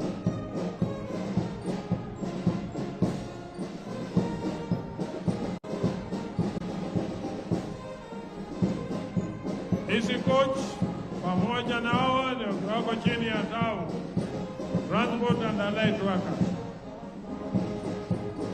Kazi nzuri sana mnafanya kuhakikisha ya kwamba watu wanafika mahali pao kwa usalama, kuhakikisha kuna usalama, accident free, kuhakikisha unafika salama. Chloride and Exide ya ndugu yako Vito huko, ambayo pia wanahakikisha betri ambazo mnanunua ni betri ya kuhakikisha inakupa huduma mzuri, sio betri itakauka baada ya muda kidogo. Itakupa kazi ambayo utashughulika na utafurahi, kuhakikisha ya kwamba unapata huduma mzuri sana, iwe ni betri ya aina gani kwa gari lako, nakupa garantii ya muda mrefu, kuhakikisha kazi yako inaendelea sawa sawa.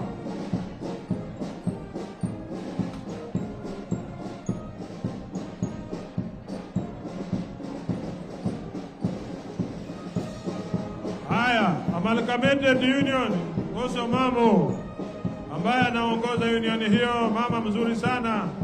Hawa ni wale waunda chuma kwa kila aina kwa factory zao na kila jambo ambalo linaendelea.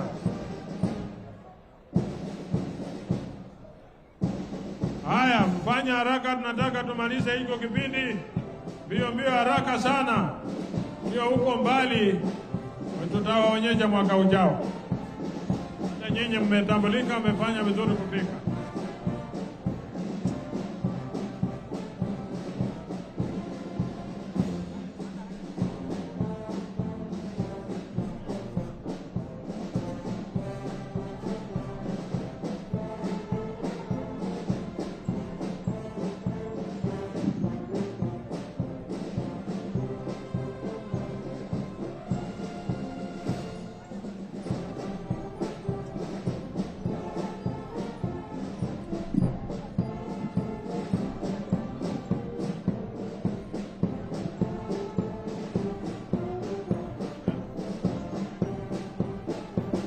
Postal Union ambayo inaongozwa na Deputy General Secretary ndugu Francis ndugu Okwaro Benson. Hiyo ambayo ni huduma ambayo imetulinda kwa muda mrefu sana, na tunashukuru kwa kazi nzuri ambayo wanafanya.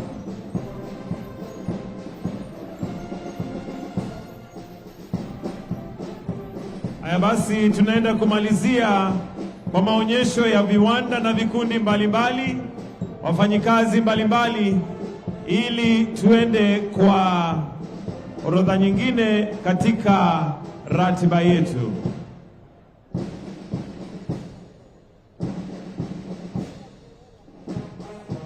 Tuende kumalizia maonyesho ya viwanda na vikundi mbalimbali.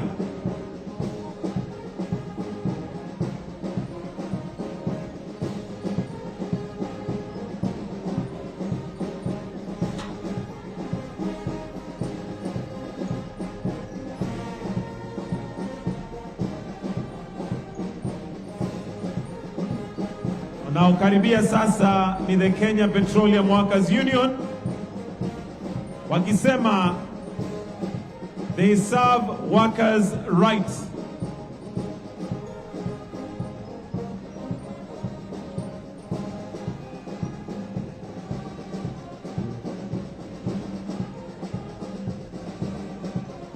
Tukienda kumalizia kipindi hiki cha maonyesho ya viwanda na vikundi mbalimbali ya wafanyikazi.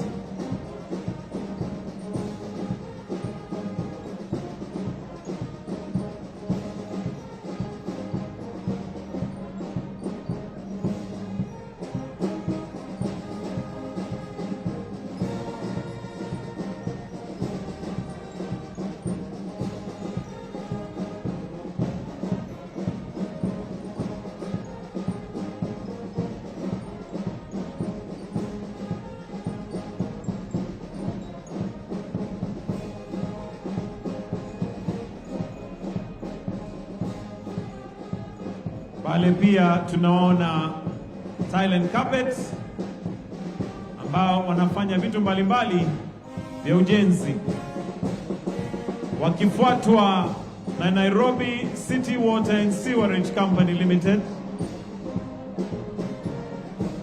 Tukienda kumalizia maonyesho ya viwanda na wafanyikazi na vikundi mbalimbali, ili tuende katika mwelekeo mwingine katika ratiba yetu ya leo. Tukimalizia pale na Nairobi County,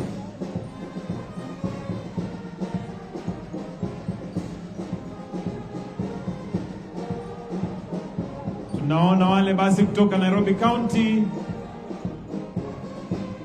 wakimalizia, na nikiomba mwenye shahiri Rafael Juma ujitayarishe, kwa sababu tukimaliza tunaenda kwako. Kwa hivyo wale ambao wanahusika na shahiri tujitayarishe, tunaenda kumalizia maonyesho ya viwanda na vikundi na wafanyikazi mbalimbali.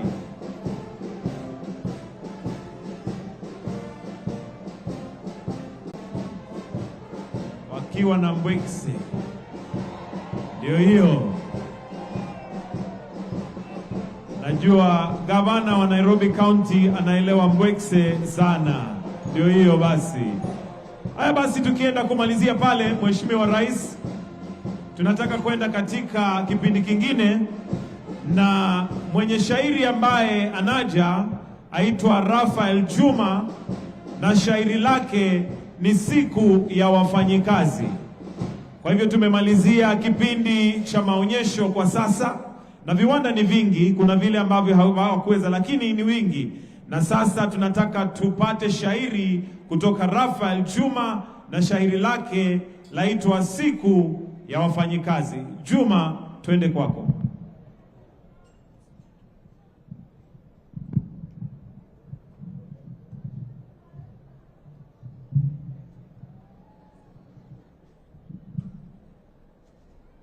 Naingia ukumbini niwape maadilifu na waamu ya asili. Hamjambo wana Kenya, wafanyikazi kamili, sote kweli tawasifu. Heko kwa wafanyikazi, kujikaza kazukazu. Hongera viongozi wetu kwa kazi mnayofanya.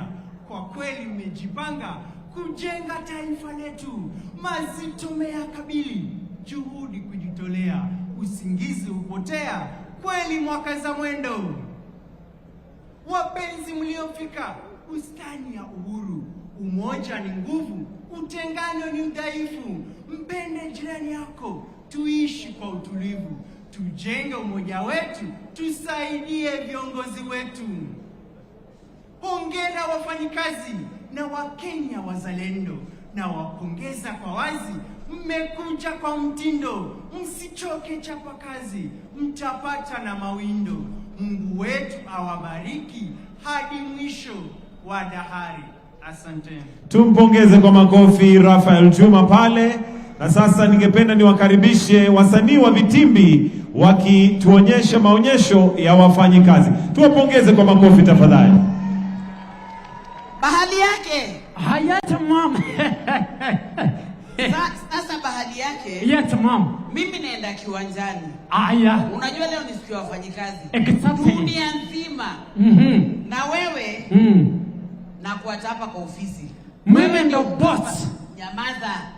Mimi nataka usimamie kila kitu. Usimamie wafanyikazi na kila kitu. Okay. Manake kule kiwanjani wajua kuna president wetu Ruto.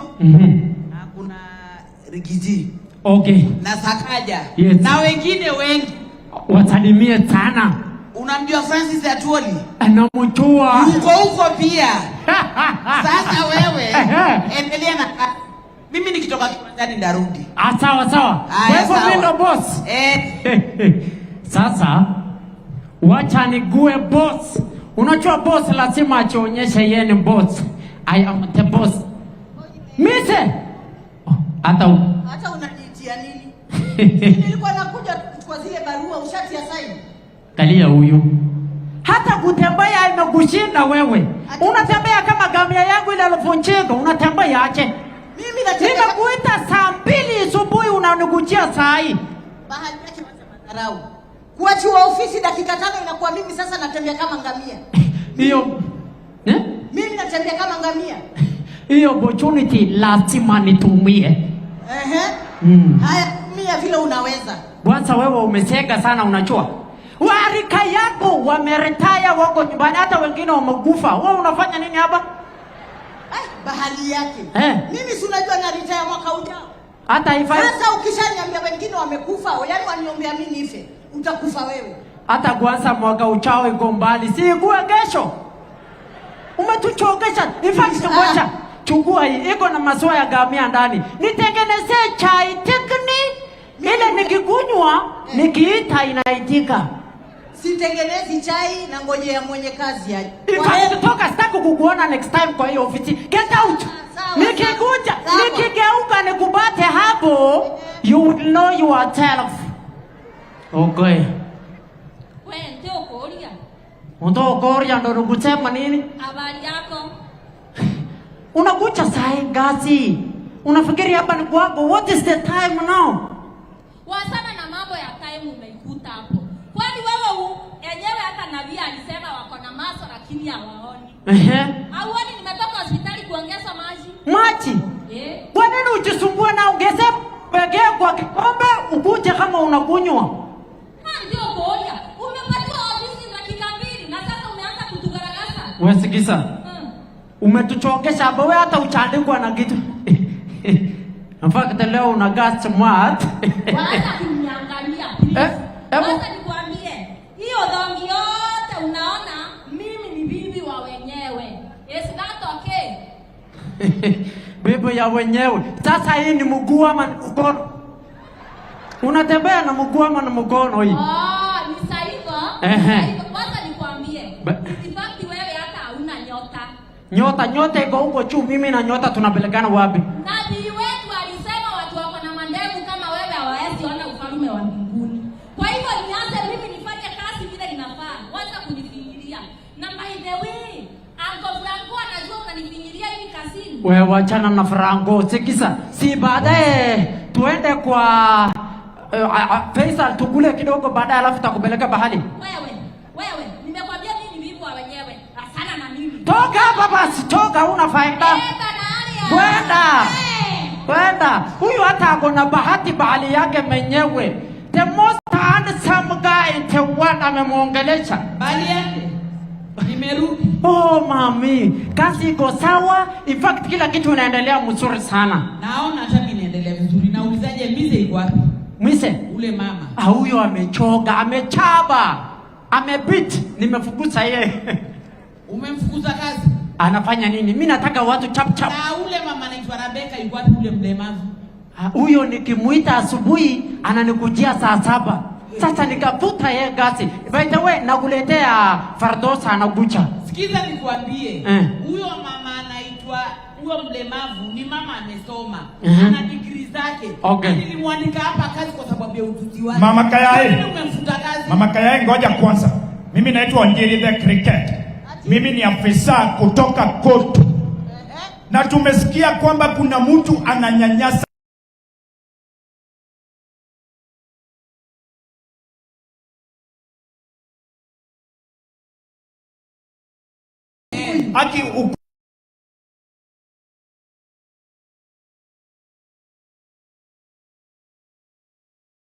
His Eminence General Atwoli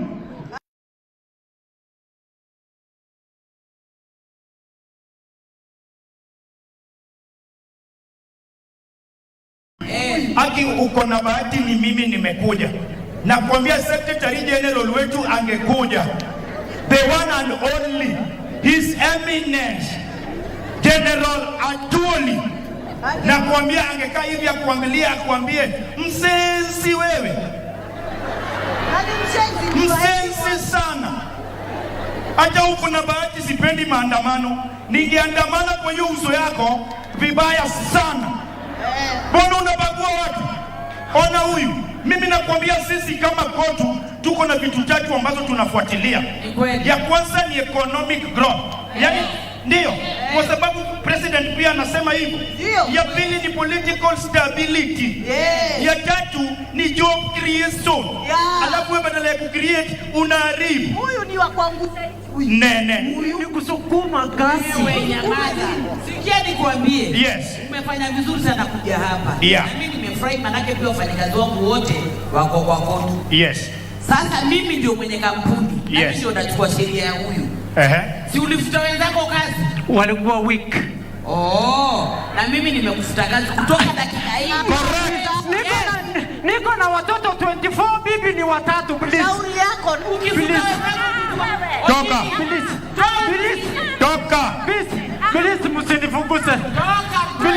Please mami. Mami please. Nisaidieni wai. Gazi yangu wai. Haya basi tuwapigie makofi wasanii wa vitimbi ambao wale wakituelezea kazi ambayo inafanywa na COTU ambayo ni kazi muhimu sana. Na kwa kipindi cha entertainment, kitu cha mwisho sasa ni NHIF Choir ambaye watatuimbia wimbo Hongera Wafanyikazi. Leo ni siku ya wafanyikazi na wanatukumbusha kwamba wafanyikazi ni watu wa muhimu sana, na wimbo wao ambao unaitwa Hongera Wafanyikazi. Kwaya iliyo mbele yako Mheshimiwa Rais ni NHIF Choir.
Haya basi, tuwapongeze na tuwapigie makofi. Asante sana NHIF Choir, tunawapongeza. Asante, asanteni.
Kenya tuheshimu mamlaka kwa sababu uwezo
tuwapigie makofi wakienda kuondoka.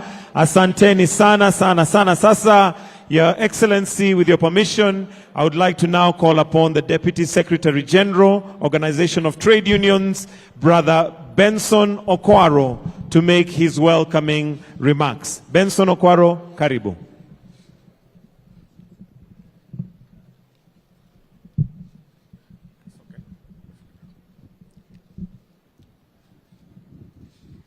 Your Excellency, the President of the Republic of the country, Daktari William Samoei Ruto,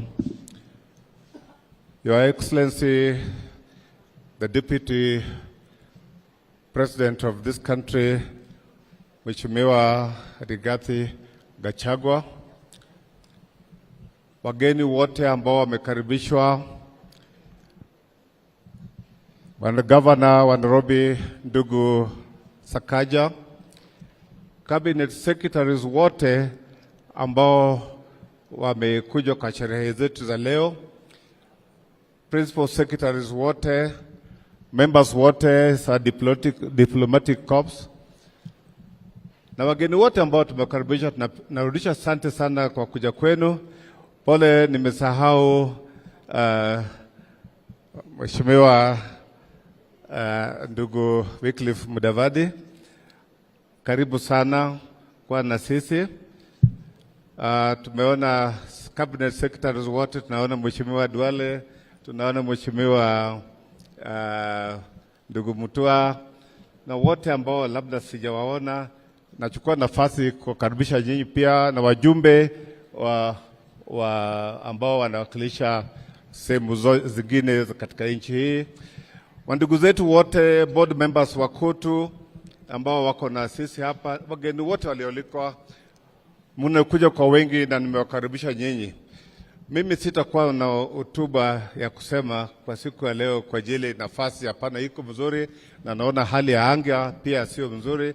So nitataka kuchukua hii nafasi tukaribisha governor wetu wa Nairobi ndugu Sakaja, ili aje azungumuze na baadaye aite Sister Jacqueline Mugo ambao tunafanya kazi karibu na yeye sana, na amekuja hapa ili atubie wafanyikazi wa katika nchi. Karibu Bwana Sakaja.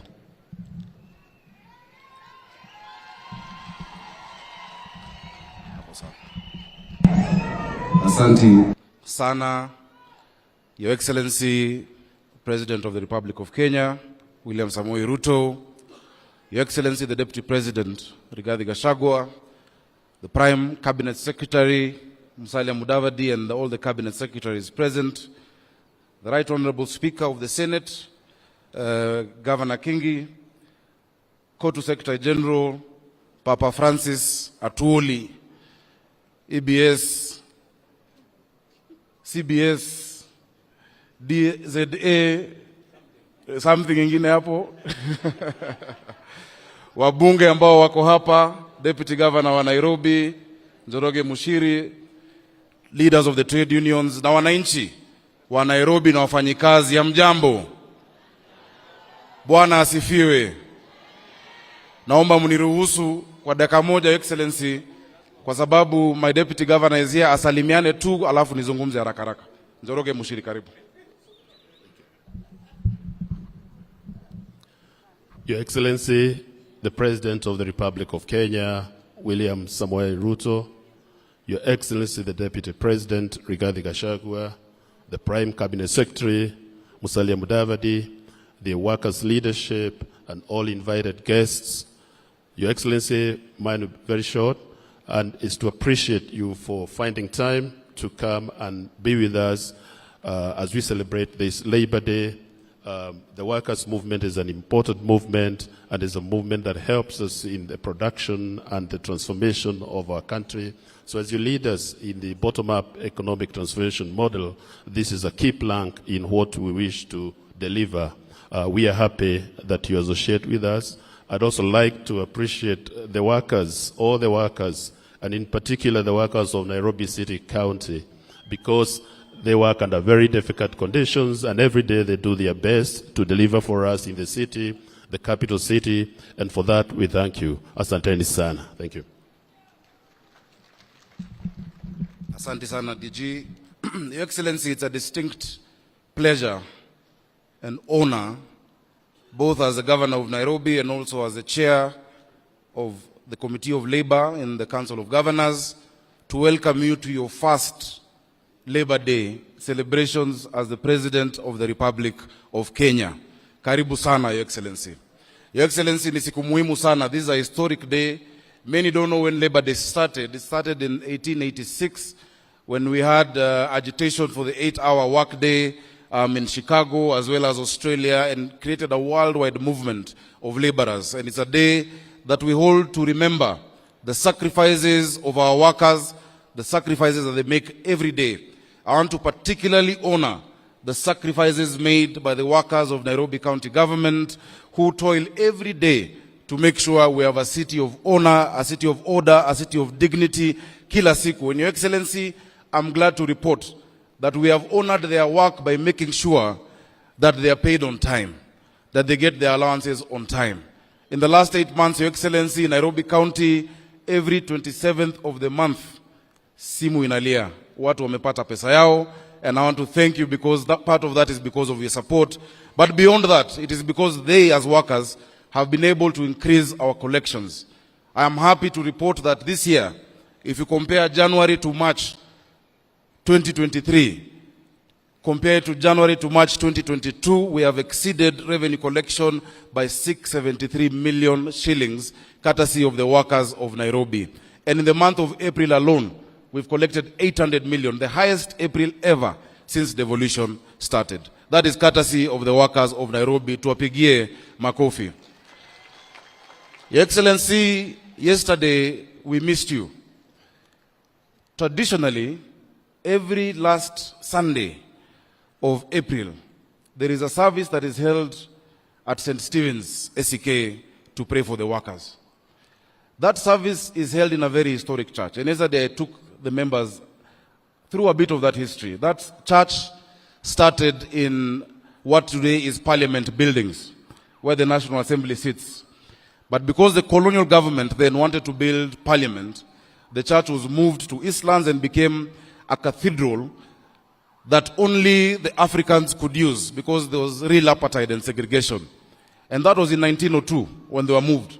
But that church, together with the labor movement, have been an integral part of the journey of independence in Kenya. Because in the 50s, when the colonialists segregated and divided Kenyans along tribal lines, when the Kikuyus and people from Mount Kenya were moved out of Kaloleni and Makongeni into Bahati, Tom Mboya, a young man in his 20s, a Kanjo worker, decided to agitate. The colonialists murdered Mbotela, a councillor called Tom Mbotela, in what is now Bama Market, 24th of November 1952, just after the state of emergency, to try and bring tribal tensions. It didn't work. The next year, they murdered Ofafa, which is where we get the estate Ofafa Jericho. Because when they murdered him, they came 2 hours later, they burnt down Bama Market. The people stayed calm. The next year, they murdered Ofafa at the same place. The people stayed calm. Because they were trying to create a tribal rift by saying these people, Luo councillors, Mbotela and Ofafa, were murdered by Mau Mau. 2 men, Jaramogi Oginga Odinga and Tom Mboya, went round Kaloleni Social Hall, Mudhurwa Social Hall, in Makongeni, telling the people from the community to calm down and not to protest and not to cause chaos. Today, Your Excellency, we need Jaramogi Oginga Odinga, we need Tom Mboya to go around again Nairobi, telling the people to calm down, to stay peaceful, not to be divided along tribal lines, and not to enter into any violent action. We need that today just as we needed it back in that day in 1952. Tom Mboya, a great labor leader, if he was to wake up today, I'm sure he would be proud of the labor movement. He would be proud of Francis Atwoli because of the work you have done. And I want to thank you, my own dad, for what you have been to us. Hata kama last year ulikuwa umeenda njia nyingine tofauti na sisi, najua uliambia wafanyikazi wanipigie kura. Na nashukuru wafanyikazi kwa sababu mlinipigia kura, but sasa muona Papa Francis Atwoli amerudi ako kwa line na ana support rais wetu William Samoei Ruto. Thank you very much. Your Excellency, very quickly, I know many people who've come here today have experienced the challenge of drainage that we're facing in Nairobi today. A lot of our roads are flooded. A lot of our highways are flooded because of a number of things. Number one, a lot of illegal dumping has been going on in the city. Number two, Your Excellency, I know some of the works are going on. We have started with Kenha and Kura. We've gotten a contractor on Uhuru Highway and Wayaki Way to finish the work. Because when they did the expressway, ni kama walifikiria watu wa juu peke yao, watu wa chini wakasaulika. So our teams are going around the county, sorting out that challenge of drainage. But we have agreed with the Director General of NEMA. Nairobi is the environment capital of the world. We host UNEP. Paper bags that are plastic and bottles had been banned, but they have come back. In a week, we are going to go into another operation to make sure that plastic paper bags that had been banned, because they are the ones clogging our drainage, are no longer in our markets, are no longer in our supermarkets, because we must keep our city clean. I want to thank you because we've been able now, and towards the end of this week, tunaandika vijana 3,500 ambao watakuja kusaidia kufagia Nairobi na kusafisha. Wale wafanyikazi ambao walikuwa wanafanya hiyo kazi tukiwa watoto ndio bado wanafanya leo. Wamekuwa wachache na wamezeeka. So wiki hii ikienda kuisha, vijana 3,500 na kina mama wataandikwa kazi Nairobi hii, watusaidie na kazi hiyo. Jambo lingine, kwa sababu leo ni siku ya wafanyikazi, na nakushukuru kwa sababu najua kwa Nairobi tayari tuko na community health promoters ama CHVs 7,460. Your Excellency, kila mwezi tarehe 27 M-Pesa inatingika, wanapata pesa yao bila kuchelewa, na nimeshukuru kwa sababu umesema as a national government unatuongezea 2,000, so wa Nairobi watakuwa wanapata 5,500 tunawalipia NHIF 5,000, tulisema pesa mfukoni. Asante sana.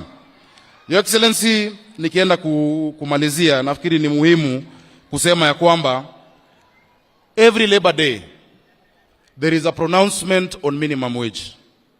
Sometimes it increases, sometimes it stays stagnant.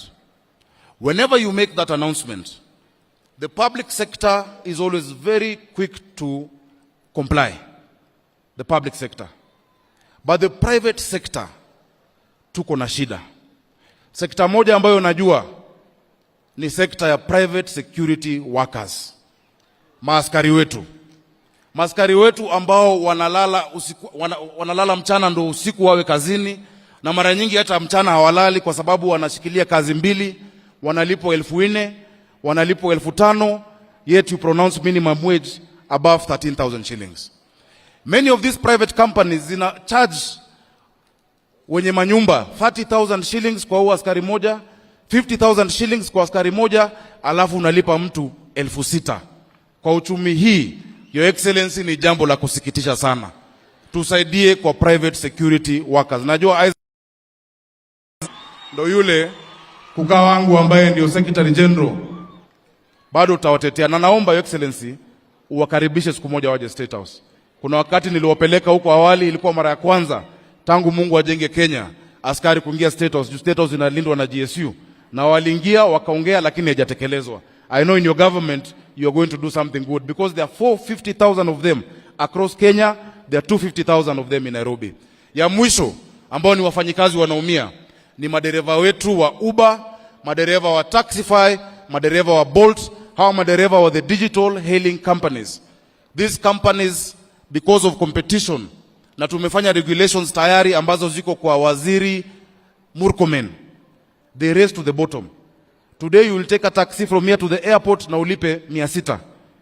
90% of the accidents we have is because these drivers have to drive for 22 hours a day to make money.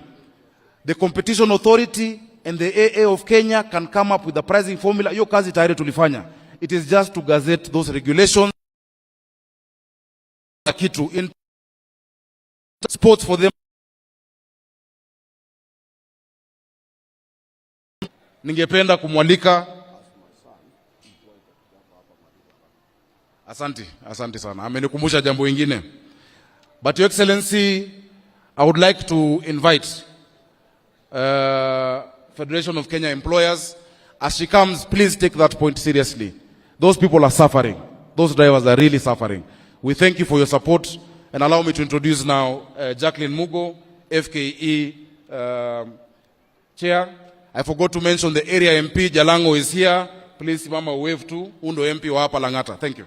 No.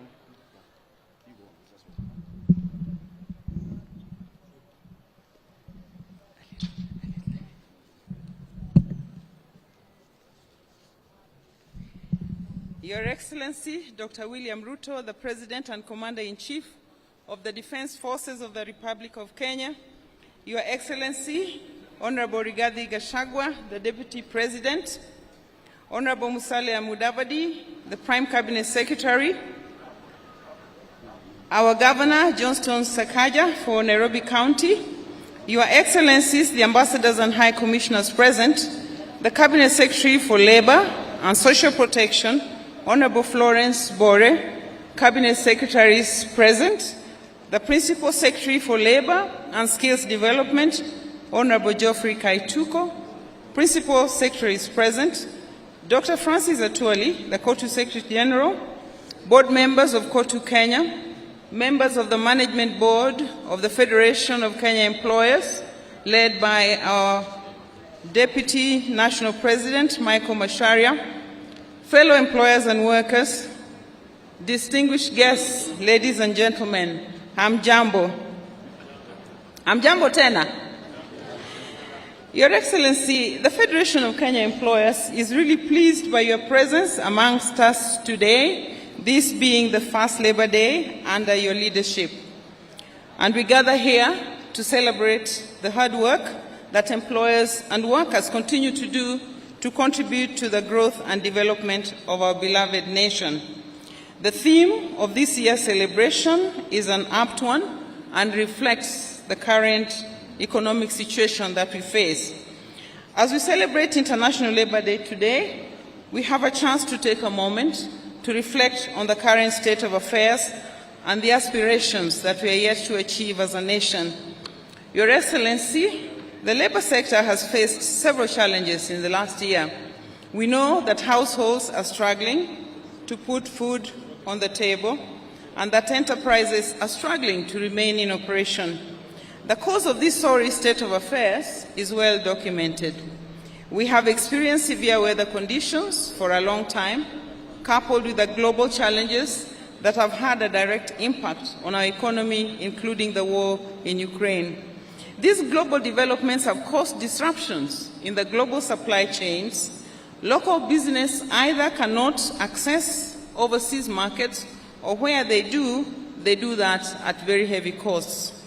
Employers believe, Your Excellency, that these challenges can be tackled to reduce the cost of running businesses, which will eventually create jobs for the unemployed youth. Because I've been asked to be brief, I just want to highlight 3 priority issues that employers plead with their government to address. One is job creation and productivity.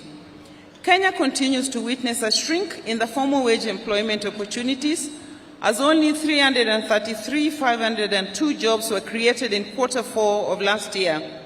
This is a decline from the 444,046 jobs which were created in Q3 of the same year. And these are statistics from the Kenya National Bureau of Statistics. Many businesses, especially the MSMEs, cannot afford the costs associated with operating in the formal employment sector. And this has led to the growth in the number of unemployed Kenyans, as many employers struggle to manage their costs. Your Excellency, the structure of our economy, as we all know, is such that only 15% of wage employment is in the formal sector. 84% is in the informal economy. These numbers continue to rise as many youth, in fact, opt not to look for jobs after they fail to do that on several attempts. Sorry, I was hurting your ears. Your Excellency, our request is that your agenda of jobs be at the core of government policy. We believe that any policy that is detrimental to both jobs in the short term and in the long term, no matter how well intentioned, should be avoided. In the area of productivity, I just want to highlight that actually our labor productivity is quite low, and we look forward to working with the government to be able to enhance the productivity of our enterprises. The second issue I'd like to highlight is the need to enhance stability and predictability in the business regulatory environment. I would like to emphasize the importance of stability in the regulatory environment for businesses to thrive. We do encourage the government to work with employers to provide a friendly and predictable business environment which will help business to recover and also perform well and expand for jobs. We therefore ask that before any changes are made, new changes, enough lead time, we are proposing 1 year, be given to businesses to be able to plan, to adjust their budgets and restructure their financial flows to meet these new costs. Your Excellency, the third area is on wages. Minimum wages in this country are very well regulated by the laws that we have, the wage guidelines and the relevant laws, which state that they should be reviewed not more frequently than once every 2 years. And we are aware that last year there was a 12% increase on the minimum wage. I know that my brother Francis will be asking for an increase in the statutory minimum wage because this is actually in his DNA and it is the role that unions play. But we request that looking at the current state of the economy, we allow businesses to stabilize and that we facilitate the wages councils and the National Labour Board to meet to discuss so that we can advise the government on what can be done for next year. We do appreciate the difficulties that Kenyans are going through, but we believe that if you stabilize businesses, then all of us will gain at the end of the day. Your Excellency, as I close, I want to emphasize that employers are open to engagement with your government through social dialogue to find win-win solutions for some of the issues that have been pending for a long time. We believe that if we work on these policy areas, then as a nation, we'll be able to move forward together. Let me close by appreciating your leadership and appeal also for peace in our nation at this time. I want also to appreciate the role that COTU plays and also the leadership of the Ministry of Labour. As the famous proverb says,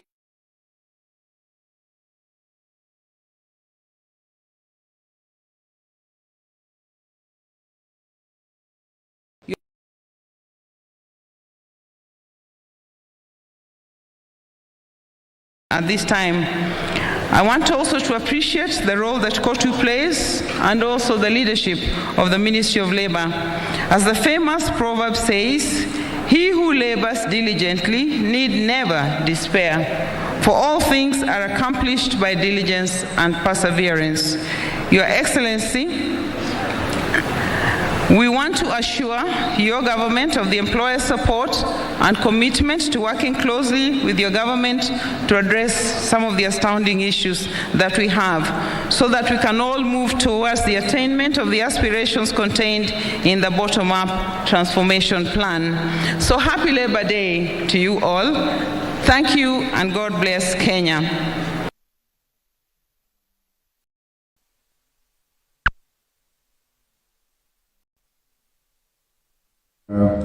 Deliver his remarks and pass the greetings for Kenyan workers. Welcome, Dr.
Najua wengi sana wale waliokuwa wanasikia hiyo wimbo wako pale. Watu waliokuwa wanasikia hiyo wimbo wabebe mikono juu. Mungu awabariki. Hii inamaanisha hiyo wimbo ya kwamba hata uwe na nini, uwe na akili ya aina gani, na uwe na pesa za aina gani duniani, hasitaweza kama wewe sio mtu mcha Mungu kukupeleka mbinguni ama kukufaidi. Kwa hivyo ni nini itakayokuzuia kuingia mbinguni kama unamjua Mungu? Na ndio wewe president ulitufanya hivyo. Kwa ajili wewe ni mcha Mungu, ulitukanyaga. Mimi nikiwa mmoja wao masenior campaigners wakati huo, si namna hivyo. Haya, wacha kwanza nitambue heshimiwa, alafu hiyo tutachapa baadaye. Your Excellency the President of the Republic of Kenya and Commander-in-Chief of the Defense Forces, Dr. William Samoei Ruto, Your Excellency the Deputy President Honorable Rigathi Gachagua, Your Excellency the Chief Cabinet Secretary of Prime Minister Honorable Dr. Musalia Mudavadi, Wycliffe. I want also to recognize the Speaker of the Senator, Honorable Amason Kingi, accompanied by one Cabinet Secretary from my home area, my second home area of Kilifi, Sister Aisha Jumwa, the Cabinet Secretary of Labor, Social Protection, Sister Florence Bore, all Cabinet Secretaries who accompanied His Excellency the President and who are here, including Honorable Waziri wetu wa Foreign Affairs,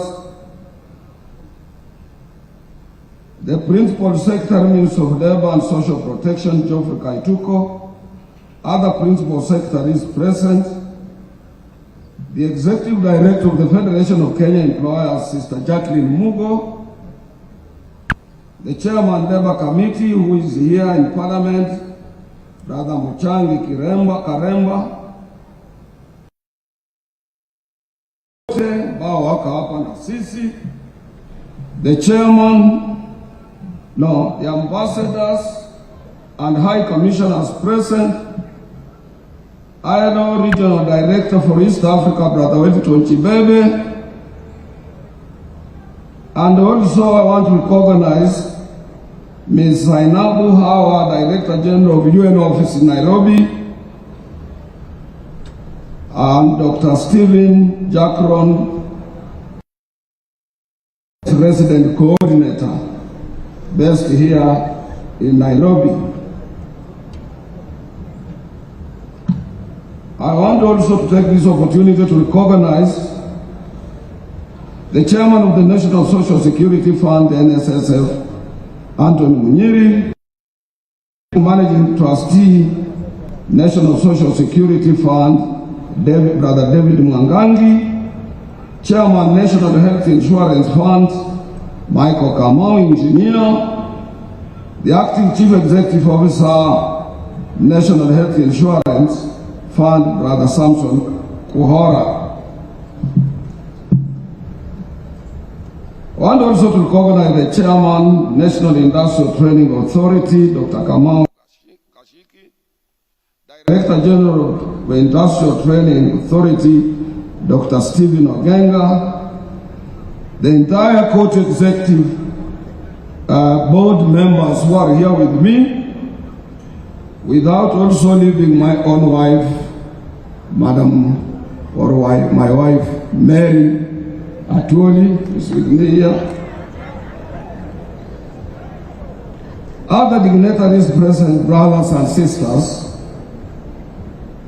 First of all, let me start by Your Excellency taking this important opportunity to very highly thank you for honoring our invitation and accepting to be the chief guest during the 58th Labor Day celebrations, whose theme is Kenyan Workers for Economic Growth, Political Stability and Job Creation. This is the year's theme, Your Excellency. It reminds us that without political stability in our country, we cannot be able to grow our economy and hence create employment for our young men and women. Your Excellency, this is a very special Labor Day for you, considering it is first Labor Day celebration with you as our President. We at COTU Kenya, Your Excellency, we remain greatly indebted to you for being receptive and honoring.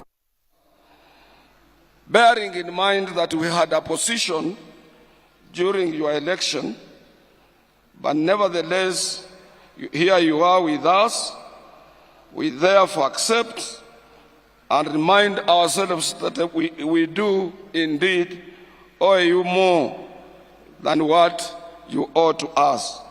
We also want to take this opportunity to highly thank you for having given us the first opportunity to meet all labor leaders while you are still reorganizing your office, and that was not, we can't take it as workers just for granted, that because you love workers, you accepted our delegation to be with you on 14th of February 2023 at State House, Nairobi.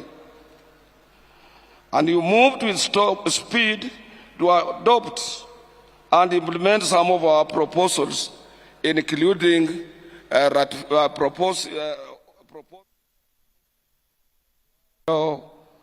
Convention 190 on harassment and violence at work.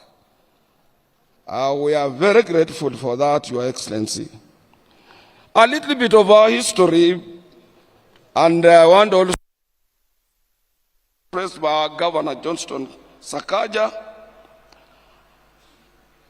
Our governor did narrate a very long history of Eastlands, including Mbotela, where I grew up, and Eastlands being part of the Nairobi and place where workers reside in this republic of ours.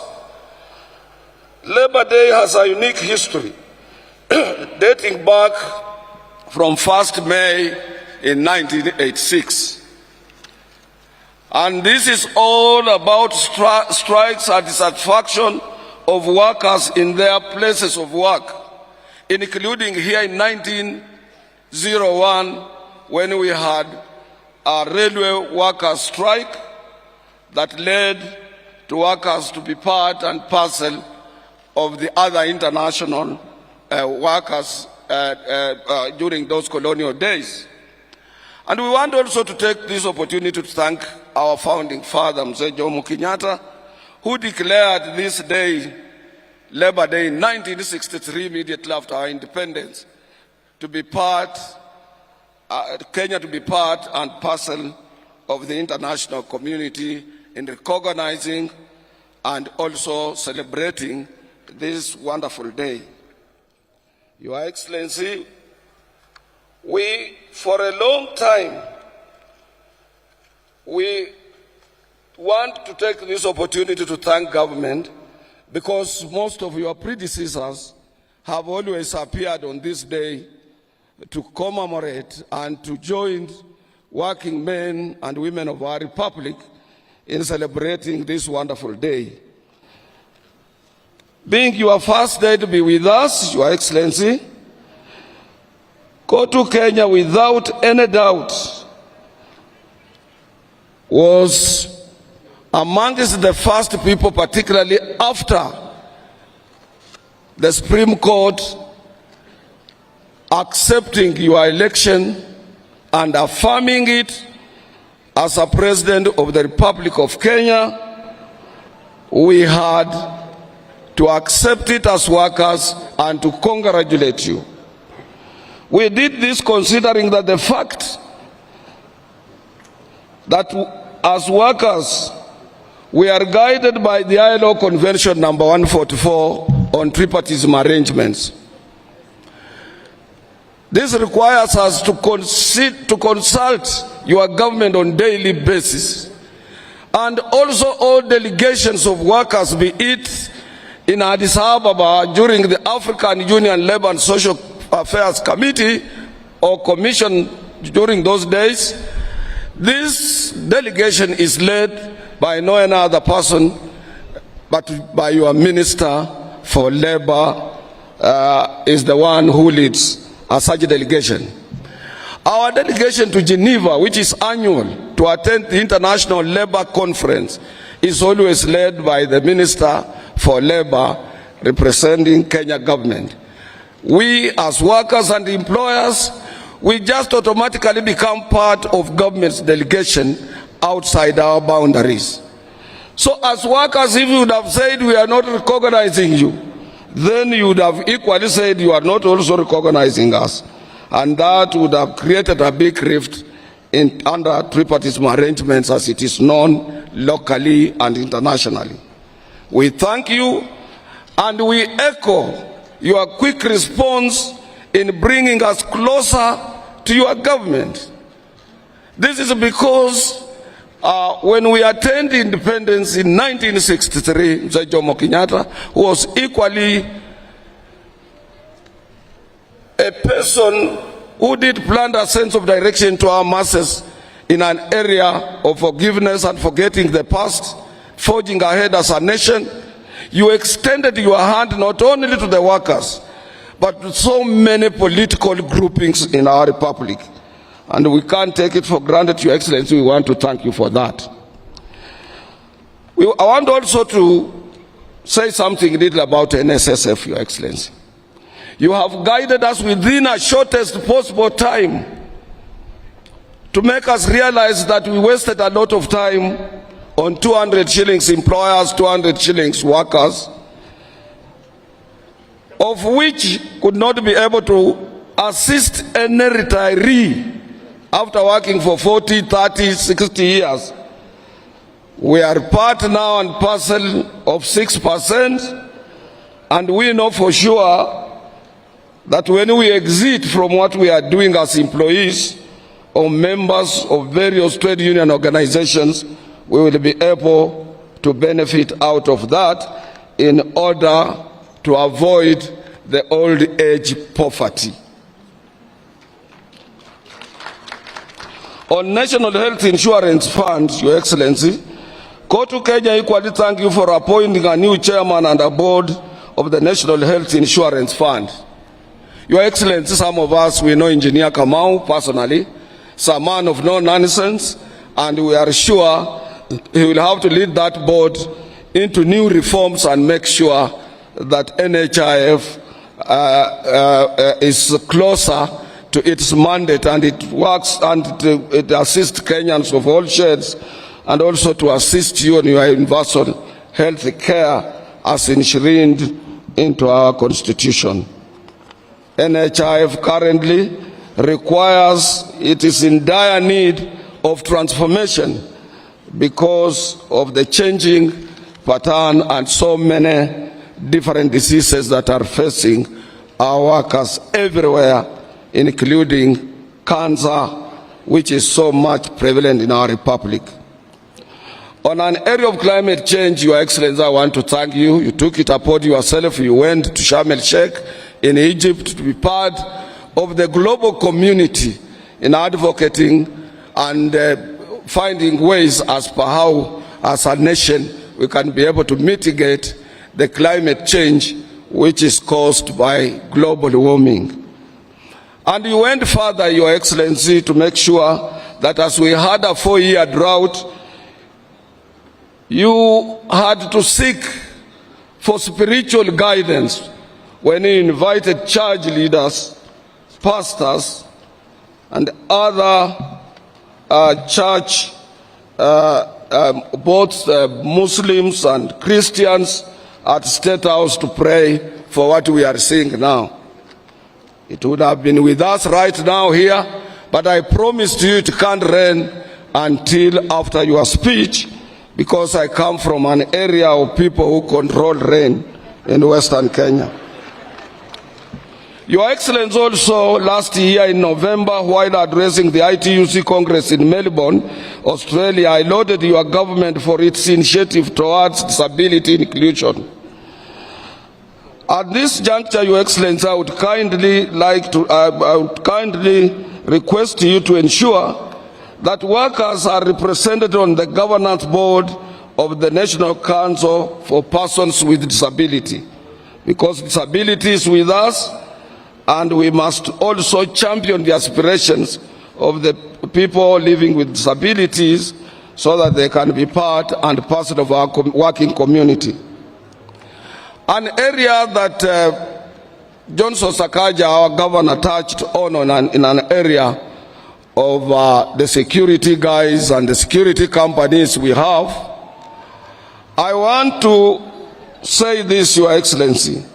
As workers, we have written to you and remain grateful for your positive response towards ensuring that mechanization in the agricultural sector and the outsourcing of labor are stopped. In every country, Your Excellency, the governments are concerned about their people, their working people. Kindly, Your Excellency, close your ears and don't listen to those who say outsourcing, if it is outlawed, will deal a major blow to the way of doing businesses. This is a total lie, because many countries have outlawed it because it amounts to indirect slavery. And the ILO, we have said that if you outsource, those people outsourced working on your premises remains your responsibility, and you must accept them to have a free and independent negotiations of their CBA. Further, Your Excellency, outsourced labor does not feature anywhere in our revenue collection books, nor do they contribute to the NSSF and NHIF. Let your government take action, because most of these outsourced people are paid in cash. A good example, Your Excellency, is the private security sector, of which Governor Sakaja has just mentioned, where more than 1.2 million Kenyans are employed, yet most of them are paid in cash. There is another animal which has lived with us, Your Excellency, and this one you must also close your eyes and deal with it. This animal called SRC. SRC, when it was put in place, it was meant to advise particularly the public sector area of employment, state officers and those other people. But what it has done, Your Excellency, and this negates the principles of the International Labour Organization, ILO Convention number 87 and number 98, that they want to negotiate, they want to decide on CBAs. CBAs are freely negotiated between workers and employers on free, you see, on give and take basis. There should be no any barrier in between. And the former Attorney General Githu Muigai wrote to us assuring us that SRC, their role is advisory. It's not to enter into negotiations to bar the freely negotiated CBAs and so on. And we don't want to mention this. We love this country. Otherwise, we can take this matter to the ILO, but because we are part and parcel of this country, Your Excellency, and we know how you move. You are a swift worker, you move very fast, and I know you will have to make some changes in the SRC behavior. Even you, they want to consider what our head of state is supposed to get when they are not outside there talking to people. And we cannot allow that. Privatization of state corporations, Your Excellency, I want to thank you very much. We have parastatals that are connected closer to our hearts, that they cannot just be privatized like that. And I want to take good example of what you did recently when you were in Malava. You barred privatization of our sugar industries in this country. That is good. We have industries that are performing, Kenya Ports Authority, Kenya Airways, and so many others that we are proud of, Your Excellency, including KBC, Kenya Pipeline Reinsurance Corporation, and so many others that are performing well, which they just require stiff and modern applications of management to make them self-sustainable, other than privatizing. And you have a lot of people who can help you to do this job. Your Excellency, the last thing I want to talk about is that this country doesn't have an organized public transport. I would like to thank the government of Kenya for making a strategic policy decision to invest in transformative green mobility in Nairobi. This came following your recent visit to the European Commission that saw the European Union and your government sign a declaration of intention to finance an electric bus line in Nairobi, BRT3. This one we support it because workers are being maimed, harassed when they are seeking transport to their places of work in matatus. And matatus must be regulated, Your Excellency. This city must remain an international city, and this city must, it is the gateway to the Republic of Kenya. Yesterday when we were in the church, I was reminding the governor of Nairobi that he must make sure he's doing very well in revenue collection, he's paying our members. Even doctors, he has promised to promote them, but equally we want a clean city. We need to regulate our hawkers. We can organize a market somewhere 100 kilometers, 60 or 30 kilometers outside Nairobi, and we put there an electric train to be transporting people to go to where hawkers are instead of them being everywhere in town. So the public transport is a very important thing, Your Excellency, and we want to support you on that, in that particular area. Lastly, before I sit down, Your Excellency, I would like to call upon your government to ensure about political stability in the country so that we salvage our economy from any reunions and equally attract foreign direct and indirect investments that will see the formalization of jobs. In Kenya, out of 17 million workers employed, more than 10 million workers are in informal sector. And these workers in informal sector, if they don't access their places of work, they don't have any pay at all. And they are part of us. In 2018, 2008, 2009, when we had a global economic crisis, Africa was not hit so hard because of huge investment in our informal sector. And we must protect them. To protect them, Your Excellency, go beyond where you are. Make sure you reach out to any of your political enemy to make sure that this country remains stable, Nairobi remains stable. We avoid this issue of maandamano. I'm not competent to advise you. I'm not competent to advise Raila Amolo Odinga, who is my brother-in-law. He started politics at the age of 14.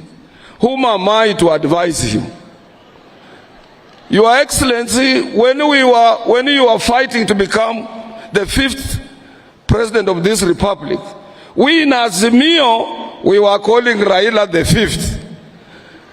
Little did we know what sort of guns you had.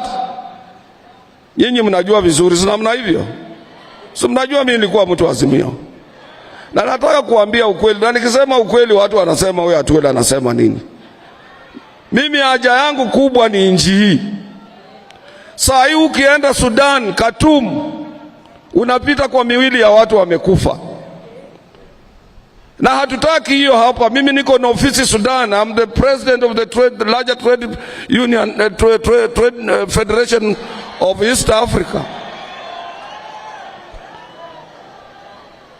Na ukienda huko watu wao kwa shida, hatutaki shida kama hiyo katika nchi hii. Sisi katika Azimio tulikuwa na president, tulikuwa na mawaziri wa internal kama wakina Matiang'i, kifua kubwa, nguvu kubwa, tulikuwa na pesa, tulikuwa na kila kitu. Kwanza tukakuweka nje, tukakulima kabisa. Pale ulitokea ukapita kwa sisi kama watu wamesimama, ama kama lile shamba kwa wale wanaotoka Kitale ama huko Western ambako kuna mashamba ya mahindi. Mahindi ikisha tolewa, ama huko Rift Valley, mahindi ikisha tolewa kwa shamba, wachawi huko Western wanakimbia kama kitu kingine. Unaweza shangaa huyu ni mtu alipita hapa. Wewe ulipita kwa sisi kama watu wale wamesimama. Nikajiuliza, hii television inasema ukweli ama ni uongo? Na sisi tulikuwa na AK-47, tulikuwa na pistols, tulikuwa na ile gas canisters, tulikuwa na grenade ile ya kutupa na inamaliza watu, tulikuwa na uwezo, na tulikuwa na ukapita kwa sisi, na wewe ukuwa na hizo vitu. Sasa what makes us think atukienda kwa streets kwa maandamano we will change the status quo? I said yesterday there are other situations that are irreversible. Kuna mambo ingine ambayo huwezi kubadilisha, mambo ya Mungu. Mimi nataka kuambia nyinyi, na yakisha fanyika you accept it. Because wewe ulikula kiapo. Mtoto wa Kenyatta akakupatia ile panga mrefu ya kulinda nchi. Sasa atoka hapa narudi anasema sasa hii mambo ya Jubilee, labda hii election ilikuwa namna gani? Baba, angalia hapa. I said when you retire, Your Excellency, you must be a peacemaker. Uwezi kujishusha chini tena you become an activist. So mtoto wa Kenyatta anataka awe peacemaker. Na yeye alifungia watu, huwezi kuingia State House, watu yake ukuwapigia simu hawezi kuchukua. Sasa ukija shindwa, brothers and sisters, you accept it. I was with them. I know most of us, mimi, Peter Kenneth, watu ambao tulikuwa huko. Maina Kamanda alituonya mapema. Yule mzee siku moja umuite kukuja na chai, alionya sisi, akatuambia hii mtoto wa Kenyatta anapeleka jinji nowhere.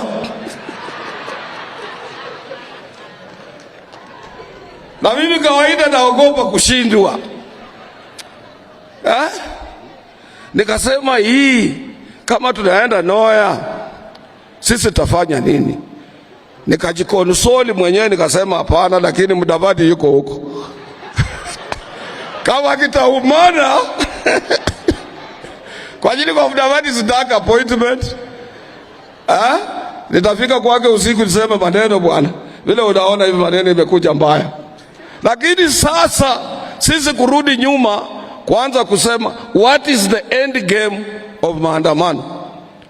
I know for sure Raila Amolo Odinga did a lot for this country. Hakuna mtu ila ajui. He brought second liberation. He fought for the new constitution. He has done a lot of things since his youth. We recognize him as a Kenyan leader. I'm prepared And the president is here, is prepared, pamoja na deputy wake na prime minister. Waangalie, hata kama ni ile kazi yake ilikuwa ya kuangalia mabarabara ya Afrika ama uchairman mwingine hapa. Tumtafutie mambo ya hapa ndani. Na kila siku anapata opportunity ya kufungua mikutano. Asisukumwe sana na wale ambao kuna wengine huwezi kujua. They used his name to enrich themselves. We know them. Because peace is of paramount importance to our children and our prosperity, our future generation depends on peace. Kwa hivyo we must, everybody, not only me, I'm not competent to advise, but anybody who is here and can reach out on them. We are prepared, and I know President Mutu wa kanisa, Rigathi, hata mama ni reverend, pastor. I know Musalia comes from a Christian family. I know all of you. Moses Wetangula the same Katoliki mwenzangu. Hakuna mtu ananiambaya. They are forgiving leaders. And let's reach out to Honorable Raila Amolo Odinga. Let's reach out to President William, who is accessible. Amefungua. And mimi nilifanya kazi na mzee hayati Daniel Toroitich Moi.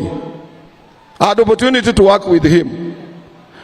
William Samoei Ruto is a replica of Moi on time. Time. Akikwambia saa 1:30, saa 1:30. Tumuulize atupatie saa 1:30, saa 2, saa 3. Hii maneno ya maandamano ikwe. Because confrontation between police in Nairobi, we have a very good police officer, Mr. Bungei. A very good, well-trained officer. We were Nairobi. I know him. Hatutaka awe kwa mstari ya mbele waseme yeye ndiye anatoa mabunduki kupiga watu, yeye anafanya nini. It's a clean man, I know his heart. We must reach out to leaders so that we reduce tension between police and the citizens of this country. Workers want to access their places of work peacefully. Mimi sasa ni mzee. Mimi sio kijana, hata kama mnaona Mary bibi yangu ni myangu.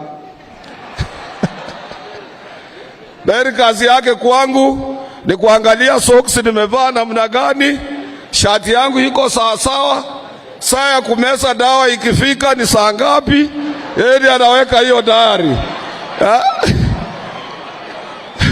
Because tukiandika mtu mwingine tuseme ni personal assistant atatuibia. Nikitaka kwenda Ulaya na niambia ndege yako ni safulani, gate ile unapitia ni hii tikiti iko sasa, mzee hii boarding pass umebeba ni ya mwaka jana, hii ndio ya leo. Hiyo ndio kazi ya Mary. Nataka kushukuru nyinyi na niwaambie ni lazima to support His Excellency the President for the purpose. You are at end game, hakuna njia my friend. Juzi umeappoint mkubwa wa majeshi, uliappoint Inspector General, umeappoint cabinet. Mtu kukutoa ni shida, atakutana na bunduki mbali sana. So let's not dwell on impossibilities, things that cannot happen. Let's accept as you lose, as one day for us who have lost some of our loved ones. Unaweza kufikiria kama amelala ataamuka. Hataamuka. It is better to come on terms you have lost your loved one. And then you can't get into stress and depression and hence death. Ama kubadilisha jua kutoka mashariki kuendelea magharibi. It's not easy. Let's accept. Mimi ndio nilisema miti ikatwe. Miti ilikatwa Sugoi. Mimi nilikuwa kwa ndoto zangu tu.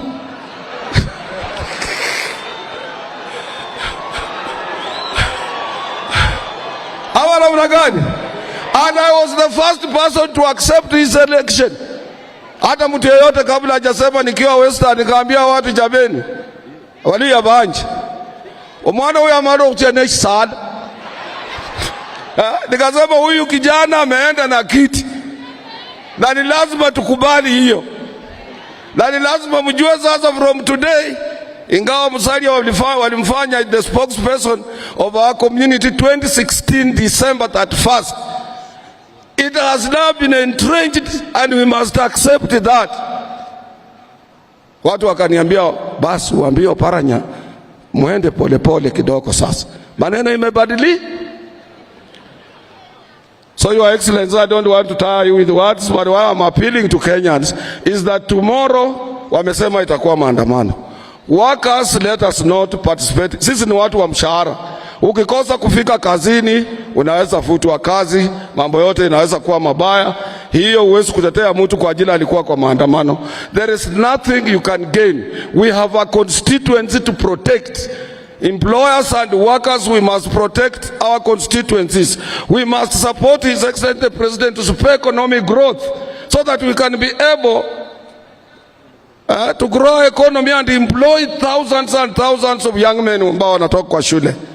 Lastly, Your Excellency,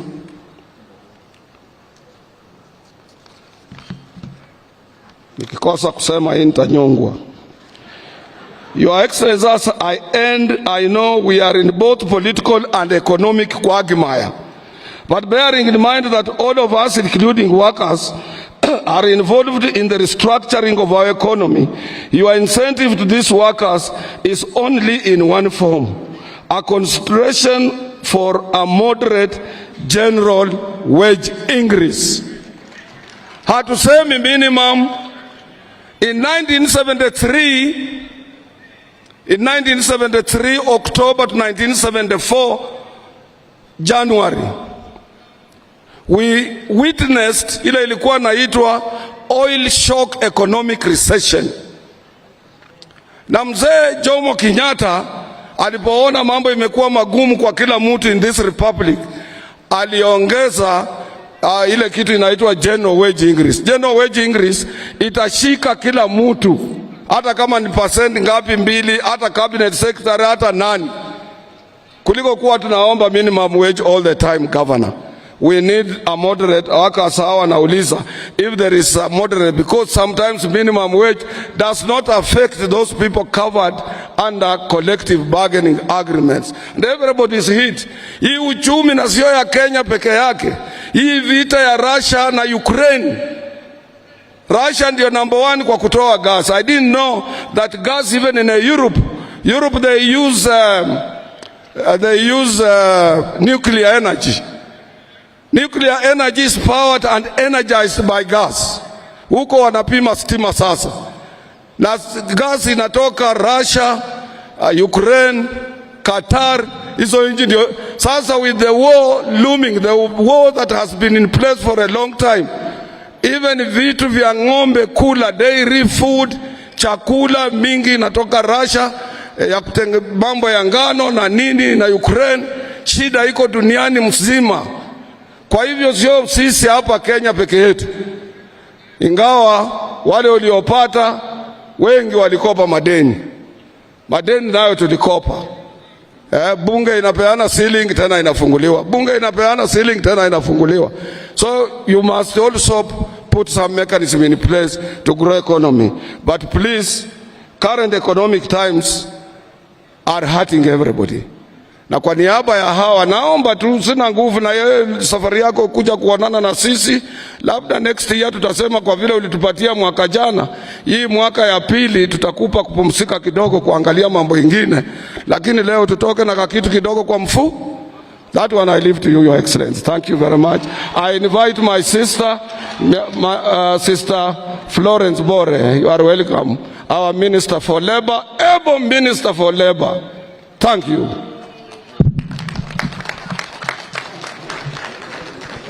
Thank you, Brother Atwoli. Your Excellency, Dr. William Samoei Ruto, the President of the Republic of Kenya, and the Commander-in-Chief of the Kenya Defence Forces, Your Excellency, Honorable Rigathi Gachagua, the Deputy President of the Republic of Kenya, Honorable Musalia Mudavadi, the Prime Cabinet Secretary, Governor Kingi, the Honorable Speaker of the Senate, my colleagues, Cabinet Secretaries present, Excellencies, Ambassadors present, the Governor of Nairobi County, Honorable Johnson Sakaja, Principal Secretaries present, the Chairman and Executive Board members of COTU, the Secretary General of COTU, Brother Francis Atwoli, the Chief Executive Director, FKE, my sister Jacqueline Mugo, Chairman of Labour Committee in the National Assembly, Honorable Karemba, members of Parliament present, ladies and gentlemen, good afternoon. Hamjambo wafanyikazi wenzangu. Labor Day celebrates the most important stakeholder in our economy, the Kenyan worker.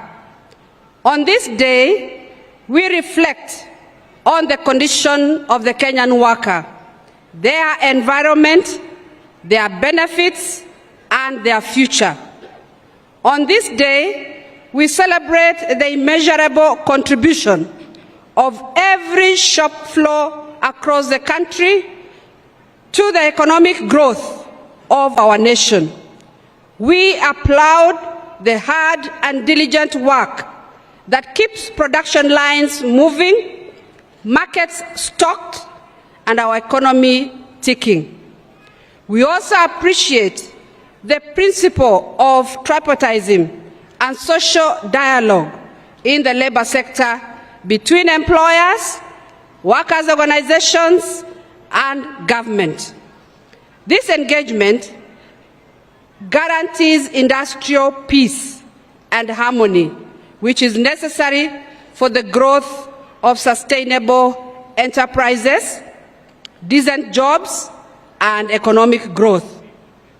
The theme for this year's Labor Day celebration is economic growth, political stability, and job creation, which links directly to the policy priorities articulated in the bottom-up Economic Transformation Agenda 2022 to 2027, popularly known as BETTER.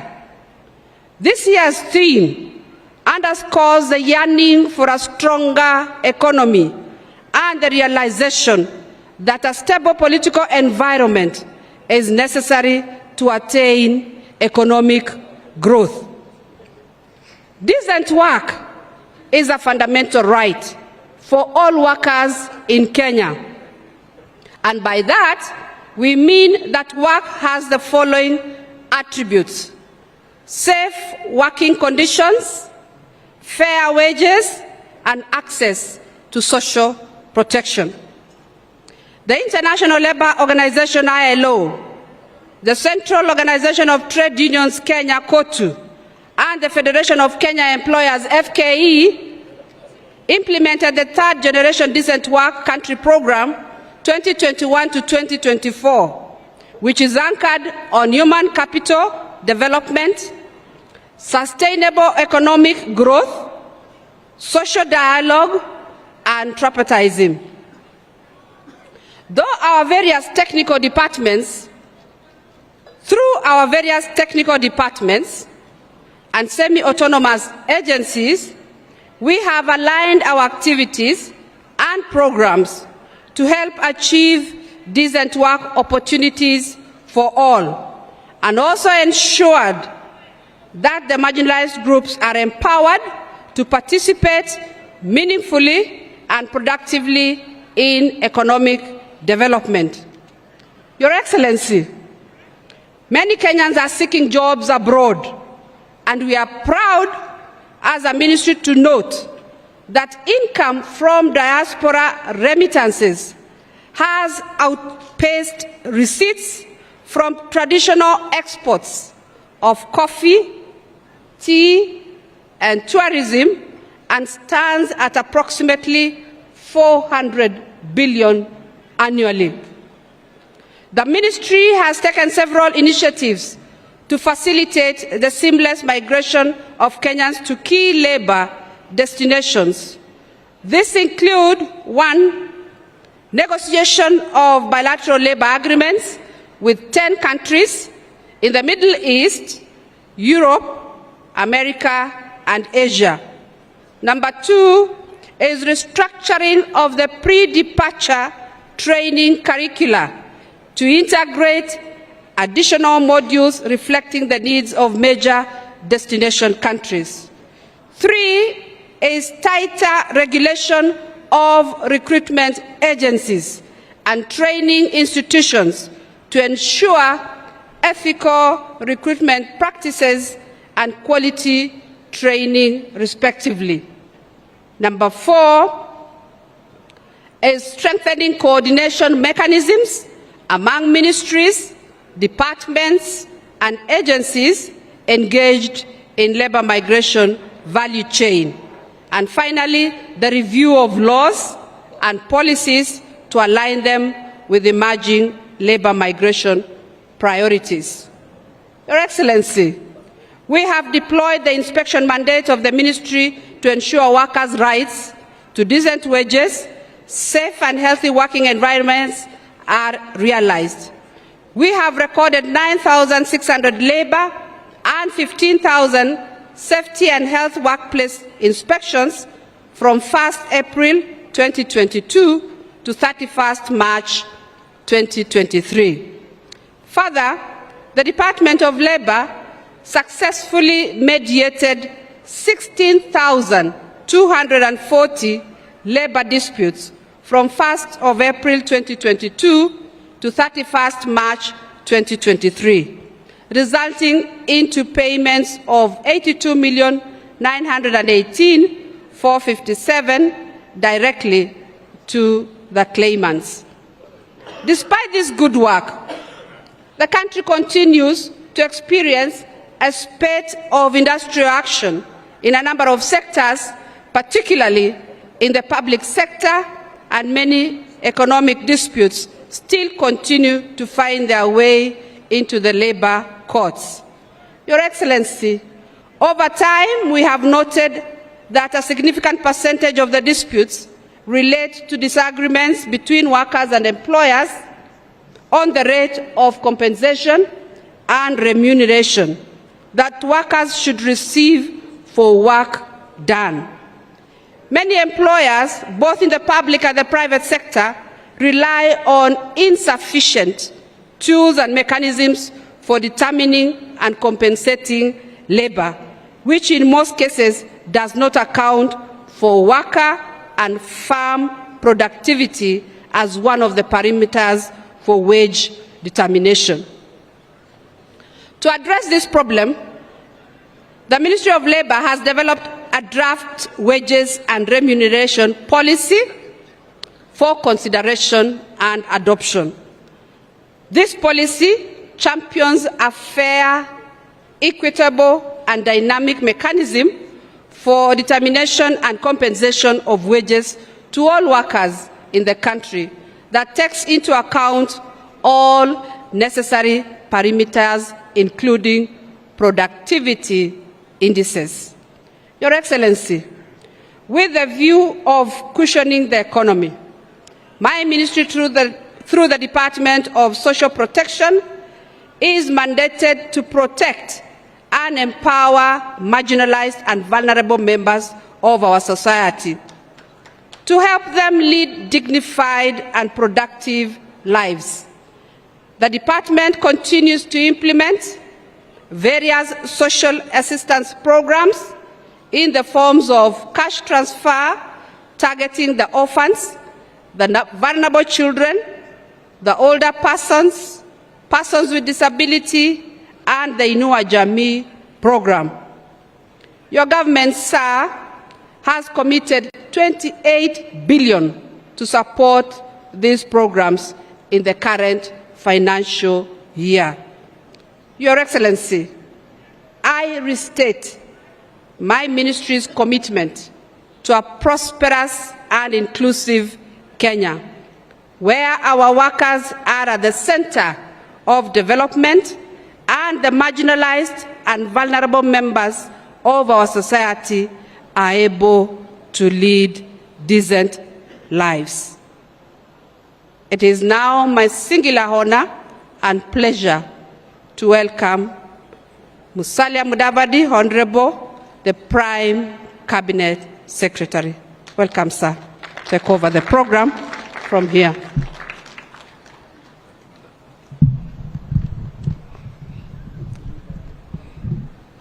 Your Excellency, President William Samoei Ruto,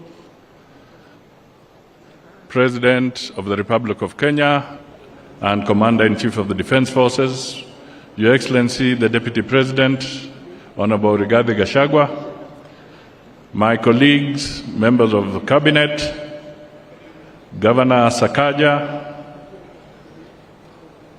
the Secretary General of COTU, Brother Francis Atwoli, and his entire leadership, the Speaker of the Senate, distinguished ladies and gentlemen, workers of Kenya, hamjambo, wafanyikazi hoi, asante sana.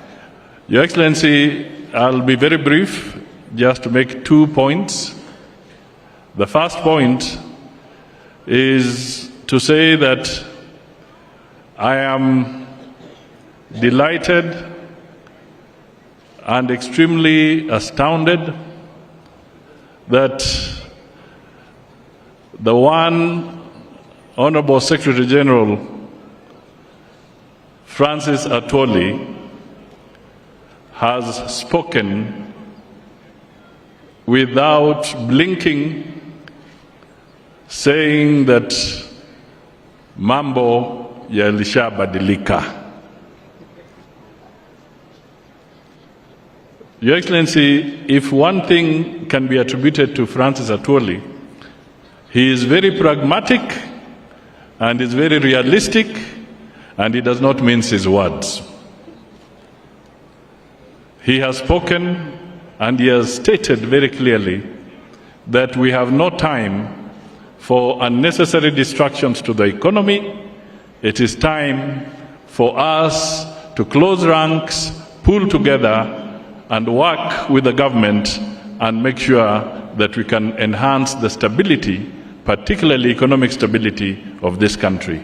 Mr. Secretary General, that is indeed a very powerful message to the people of Kenya. Your Excellency,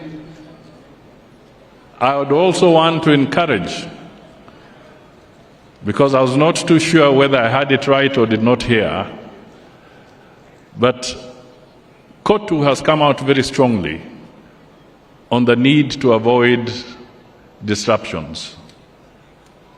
I would encourage the Federation of Kenya Employers, through the other entities, KEPSA, Kenya Association of Manufacturers, to also come out very strongly and stand against these disruptions, because they affect across the board. It is important that we all grow our economy, we grow our revenue, and we move forward. So let us pull together, both employers and workers, to make sure that we do not have unnecessary disruptions in our economy. There is no more time to waste. We have to work hard and we have to move forward.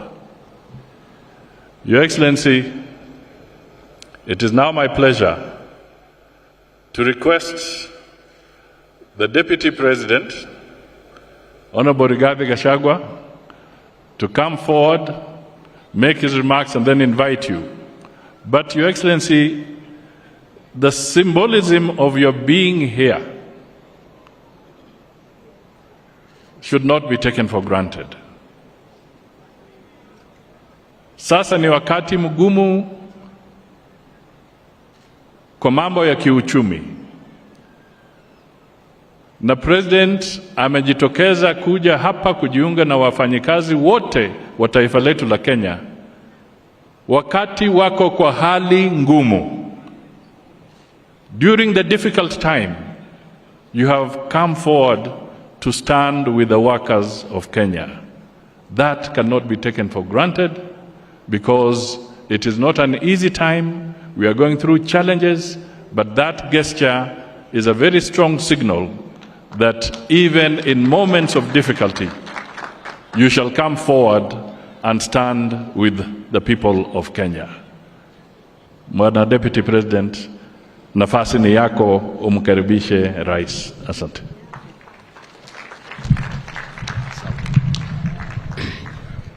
Kiongozi wetu Rais wa Jamhuri ya Kenya Daktari William Samoei Ruto, Waziri wetu mkuu Mheshimiwa Musalia Mudavadi, mawaziri wetu, Katibu mkuu wa COTU ndugu Francis Atwoli, waheshimiwa wabunge,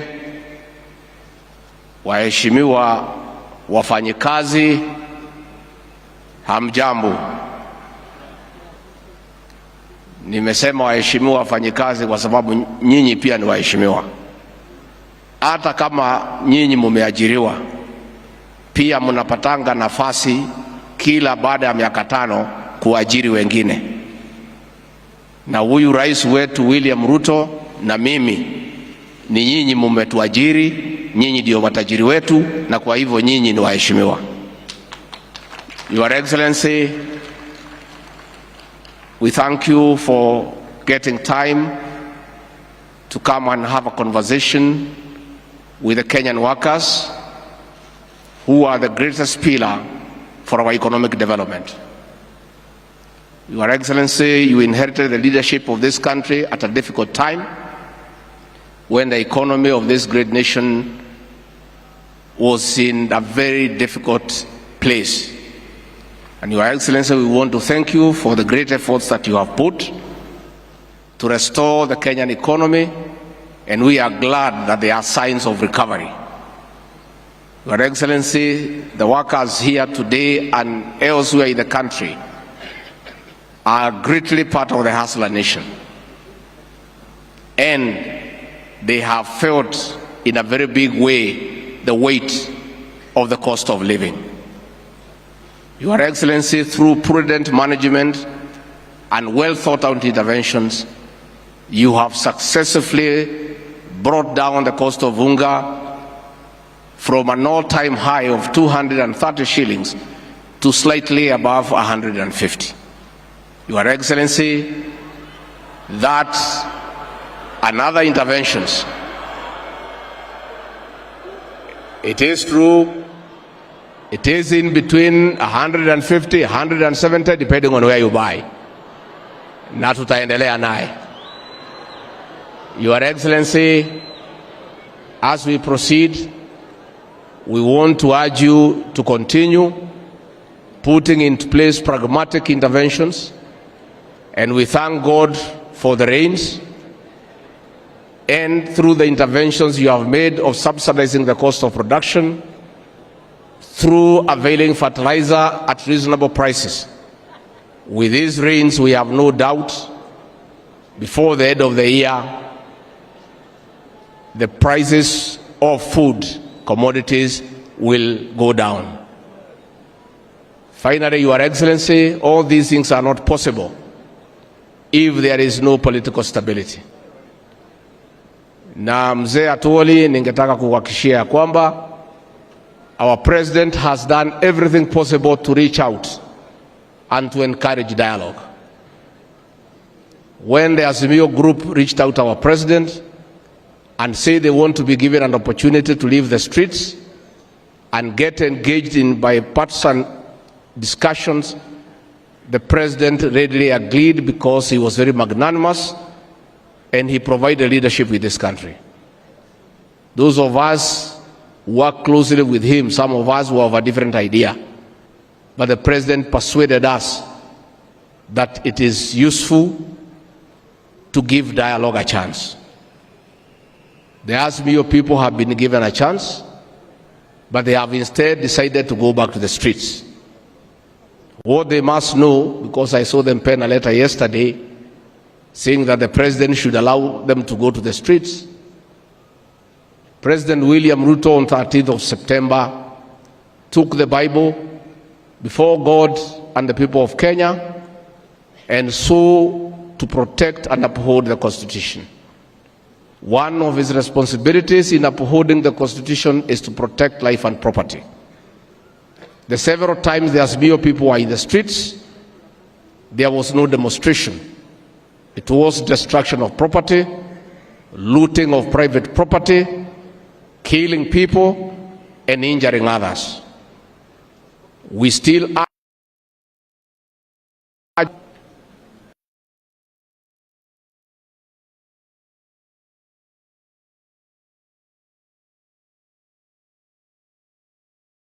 They want to go to the streets. They must understand that the president has a constitutional duty to protect life and property. And asking the president to look the other way as people destroy people's property is asking him to violate the Constitution, which he cannot agree. Na ndivyo tunauliza hawa kesho waende wafanye vile wanataka, lakini tungeuliza huyu mzee kwa heshima awache kusumbua hao mahasala ya Eastlands na Southlands.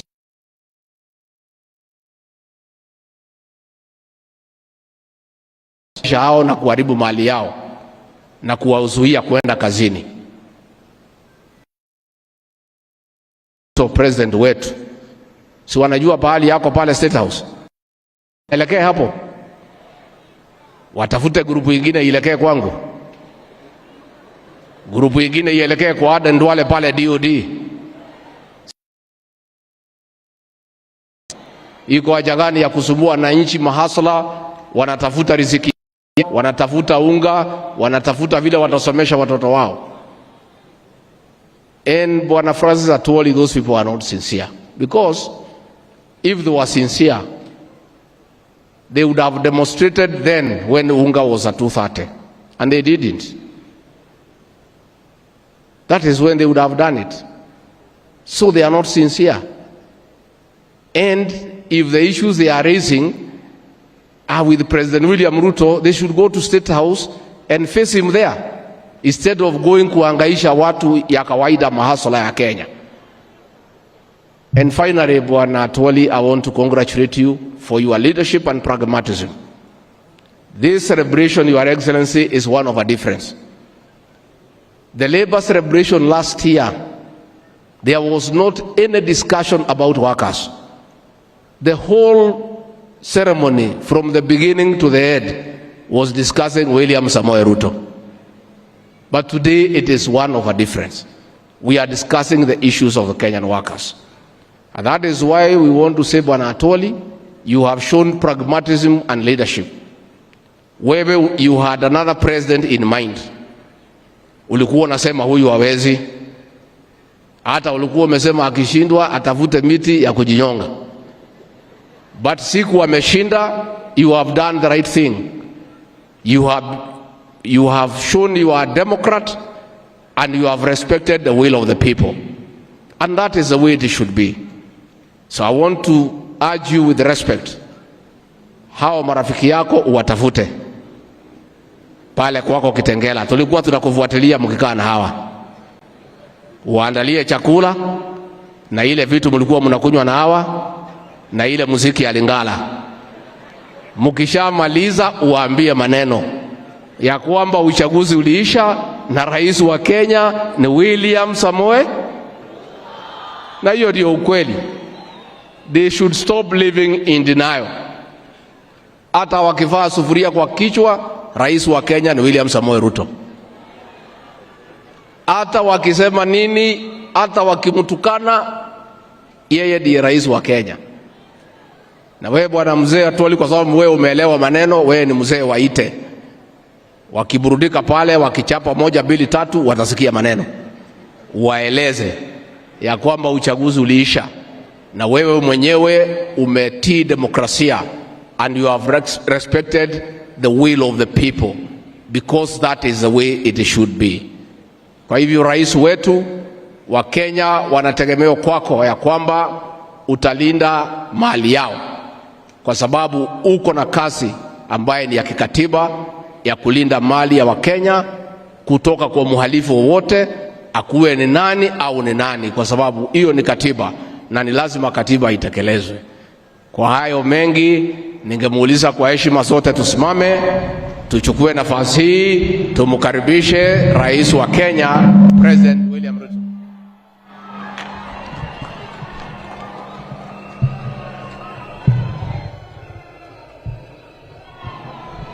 Wafanyikazi wa Kenya hoye! Bwana Yesu asifiwe. Tafadhali tuketi chini. Asanteni sana.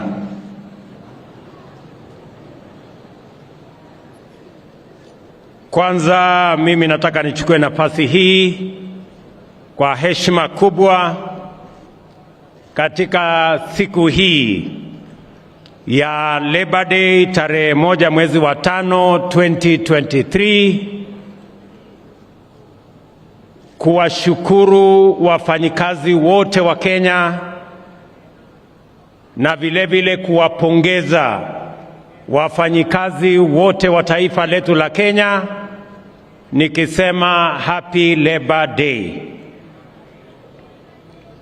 Nichukue nafasi hii kuwashukuru ninyi na Wakenya wote kwamba mwaka uliopita tarehe 9 mwezi wa 8 sote tulienda kwa uchaguzi, tukachaguana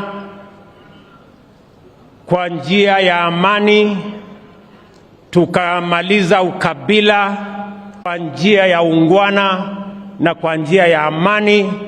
Mimi nataka niwashukuru wafanyikazi wa Kenya wote kwa sababu ya kushiriki katika uchaguzi huo kwa njia iliyofaa. Pongezi na asanteni sana. Nataka vile vile kwa njia ya kipekee na kwa heshima kubwa ni washukuru wa Kenya, wengi wao wafanyikazi walionipatia nafasi kwa kura zenu na kwa maombi yenu niwe kiongozi wa taifa letu la Kenya wa 5. Nataka niwaambie asanteni sana. Nataka niwapongeze Wakenya wote. Najua Secretary General wetu wa COTU amesema hapa ya kwamba wengi wa wale ni viongozi wa wafanyikazi na watu wengine wengi walipiga kura kwa upande wa Azimio. Mimi nataka niwaambie viongozi hawa na Wakenya wote, sote tulioenda kwenye uchaguzi, ya kwamba kila Mkenya ambaye aliamka asubuhi na mapema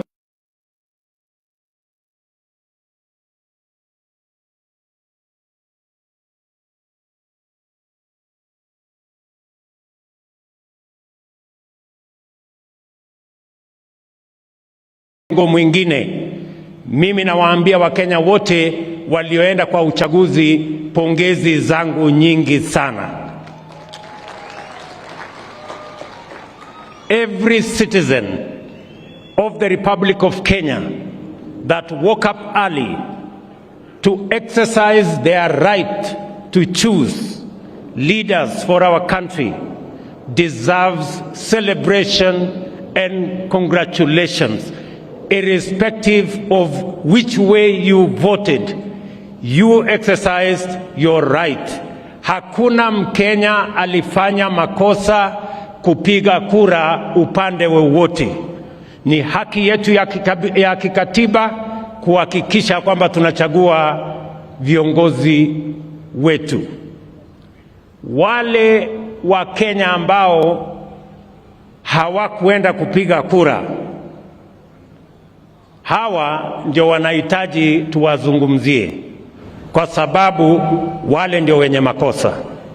About 35, almost 40% of the citizens of Kenya who are eligible to vote hawakwenda kupiga kura. Wale ndio pengine wako na makosa, lakini kila Mkenya ambaye aliamka akapiga kura, akapigia Kenya Kwanza ama akapigia Azimio, huyo ni Mkenya mzalendo mwenye amesimama na kwenda kupiga kura, ili tuwe na demokrasia na tuchague viongozi wetu kupitia kwa njia ya demokrasia.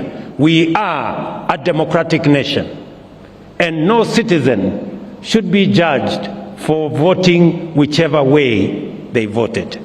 Nataka niwaambie viongozi walio hapa wa movement yetu ya Labour, the Labour movement leaders, nataka viongozi hawa wote, nimekuja hapa katika sherehe hii ya kwanza ya Labour Day ili nikubaliane na nyinyi, tushirikiane, tufanye kazi pamoja kuwahudumia wafanyikazi wa taifa letu la Kenya. Na nimekuja mapema kwa sababu nimeambiwa mapema ndio best.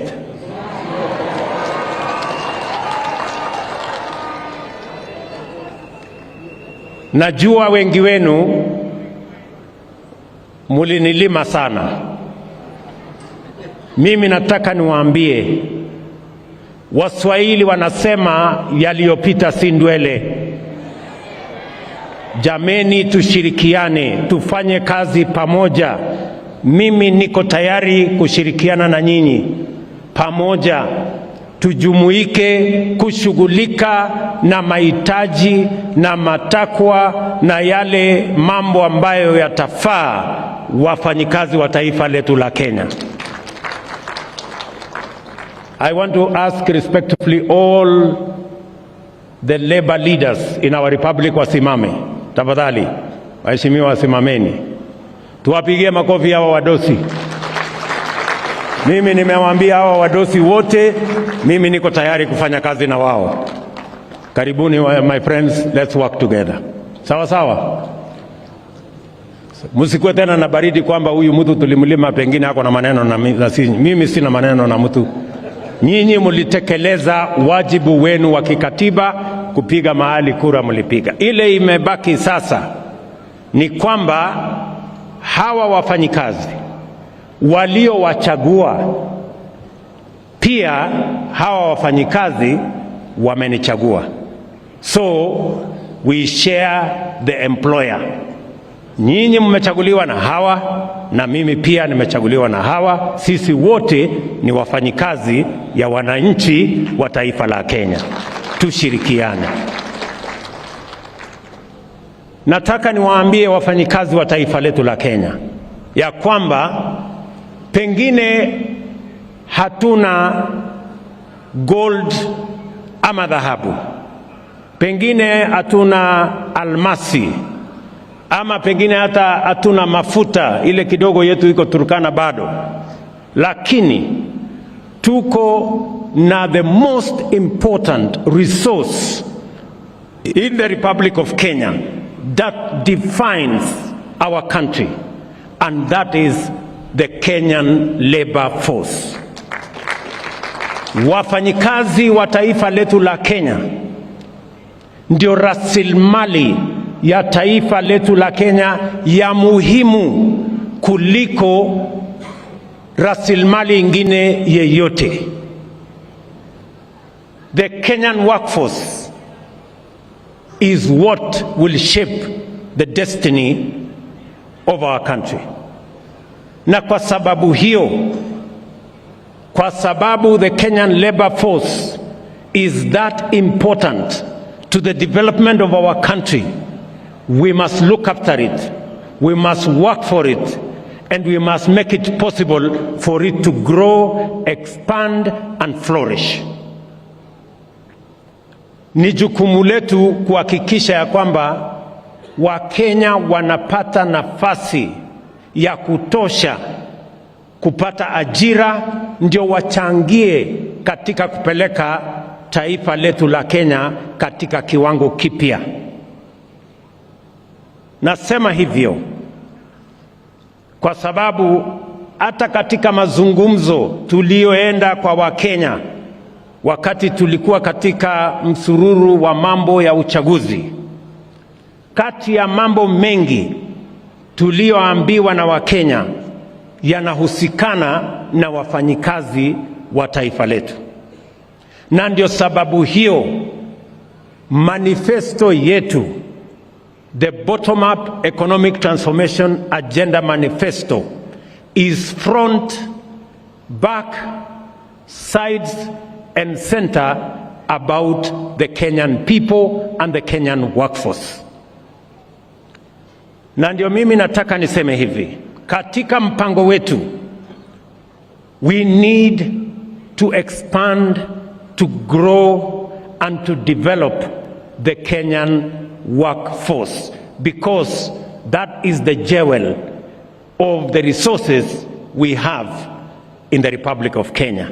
Na ndio sababu hiyo nataka kusema mambo masita ya muhimu ambayo tunapanga kama serikali kuhakikisha ya kwamba tuko na wafanyikazi na wanafanya kazi katika mazingira na katika hali ambayo wako na usaidizi wa kuchangia katika kupeleka taifa letu la Kenya mbele. Jambo la kwanza, tumesema tunaweka mpango maalum katika sekta ya kilimo, kwa sababu pale katika sekta ya kilimo ndio inazalisha nafasi nyingi za ajira katika taifa letu la Kenya. Ndio sababu tumeweka pesa bilioni 3 kukamilisha masoko katika kila constituency katika taifa letu la Kenya, ili kila mkulima tumsaidie aweze kufikisha mazao yake sokoni, mahali atakutana na wanunuzi, na tuondoe changamoto ya mabrokers na makartels ambao wanaharibu jasho ya mkulima kwa kununua bidhaa zake katika bei duni na kusababisha mkulima jasho yake ipotee. The reason why we are going to expand markets in all our constituencies, we have agreed with county governments on agricultural aggregation and industrial parks in every county, where we are going to spend as national government 5 billion shillings in the coming budget, and the county governments will spend equally 5 billion shillings, so that we can aggregate our agricultural produce and give real value to our farmers by eliminating middlemen, cartels and brokers, so that the Kenyan worker in the farm can earn a decent wage and a decent living. Vile vile tuko na export promotion program. Tuko na EPZ ya Athi River, tuko na EPZ katika sehemu mbalimbali. Tunaweka EPZ Dongokundu, tuko na EPZ mpya Naivasha. Tunaanzisha special economic zones zingine 5 katika taifa letu la Kenya, katika nia na mpango yetu ya kuzalisha ajira 200,000 kila mwaka kupitia our special economic zones and our export economic zones, kwa sababu tunataka kuhakikisha kwamba wale wafanyikazi wanafanya kazi katika our export zones and our special economic zones wanaongezeka, na pia tuongeze sehemu yetu ya export ya bidhaa zinatotoka mashambani katika taifa letu la Kenya. Hiyo ni jambo la pili. Jambo la tatu, tumekubaliana ya kwamba wafanyibiashara wale wa small, medium and micro enterprises tuwe na mpango maalum, na ndio nimetengeneza wizara maalum ya cooperatives and MSMEs ili kushughulikia wafanyibiashara wetu wadogo, kuanzia mama mboga, kwa bodaboda, mtu ya kinyozi, mtu ya kiosk, wale wote tuwaweke katika mahali ambapo wanaweza kupata pesa ya kuendesha biashara zao, hata kama hawana title deed, hata kama hawana logbook. Tuwe na a new collateral mechanism that enables micro, small and medium entrepreneurs to access credit even if they do not have other securities. Their track record, their borrowing record will be the new title deed, will be the new collateral that will make it possible for our small traders, for our micro, small and medium entrepreneurs to access credit. Tulianzisha miezi 6 iliyopita Hustler Fund ambayo leo imekopesha pesa bilioni 27. Wananchi wameshalipa bilioni 17, na wananchi ambao wamekopa hiyo pesa ni karibu wananchi milioni 15. Nataka niwatangazie ya kwamba kuanzia mwezi ujao tutapeleka Hustler Fund katika awamu ya pili, mahali sasa wewe mfanyibiashara wa kiosk, wewe mfanyibiashara wa kinyozi, na wewe jamaa wa bodaboda unaweza kukopa shilingi 10,000 hadi shilingi 200,000 kuanzia mwezi ujao. Hiyo ni katika nafasi yetu ya kuhakikisha ya kwamba wafanyibiashara wetu wadogo pia wanaweza kuchangia katika kuajiri watu 2, watu 5, watu 10, because we believe kazi ni kazi. Si tulikubaliana namna hiyo jameni? Jambo la 4, tumekubaliana ya kwamba sekta yetu, the digital economy, tulikubaliana ya kwamba tutaweka ile tunaita digital superhighway. Juzi nilikuwa Malava, siku hiyo ingine nilikuwa Kisii, tulikuwa Kwale, katika mpango ambayo tuko nayo sasa tunafanya na TVETs. Tumeleta kompyuta 20,000 katika zile TVETs.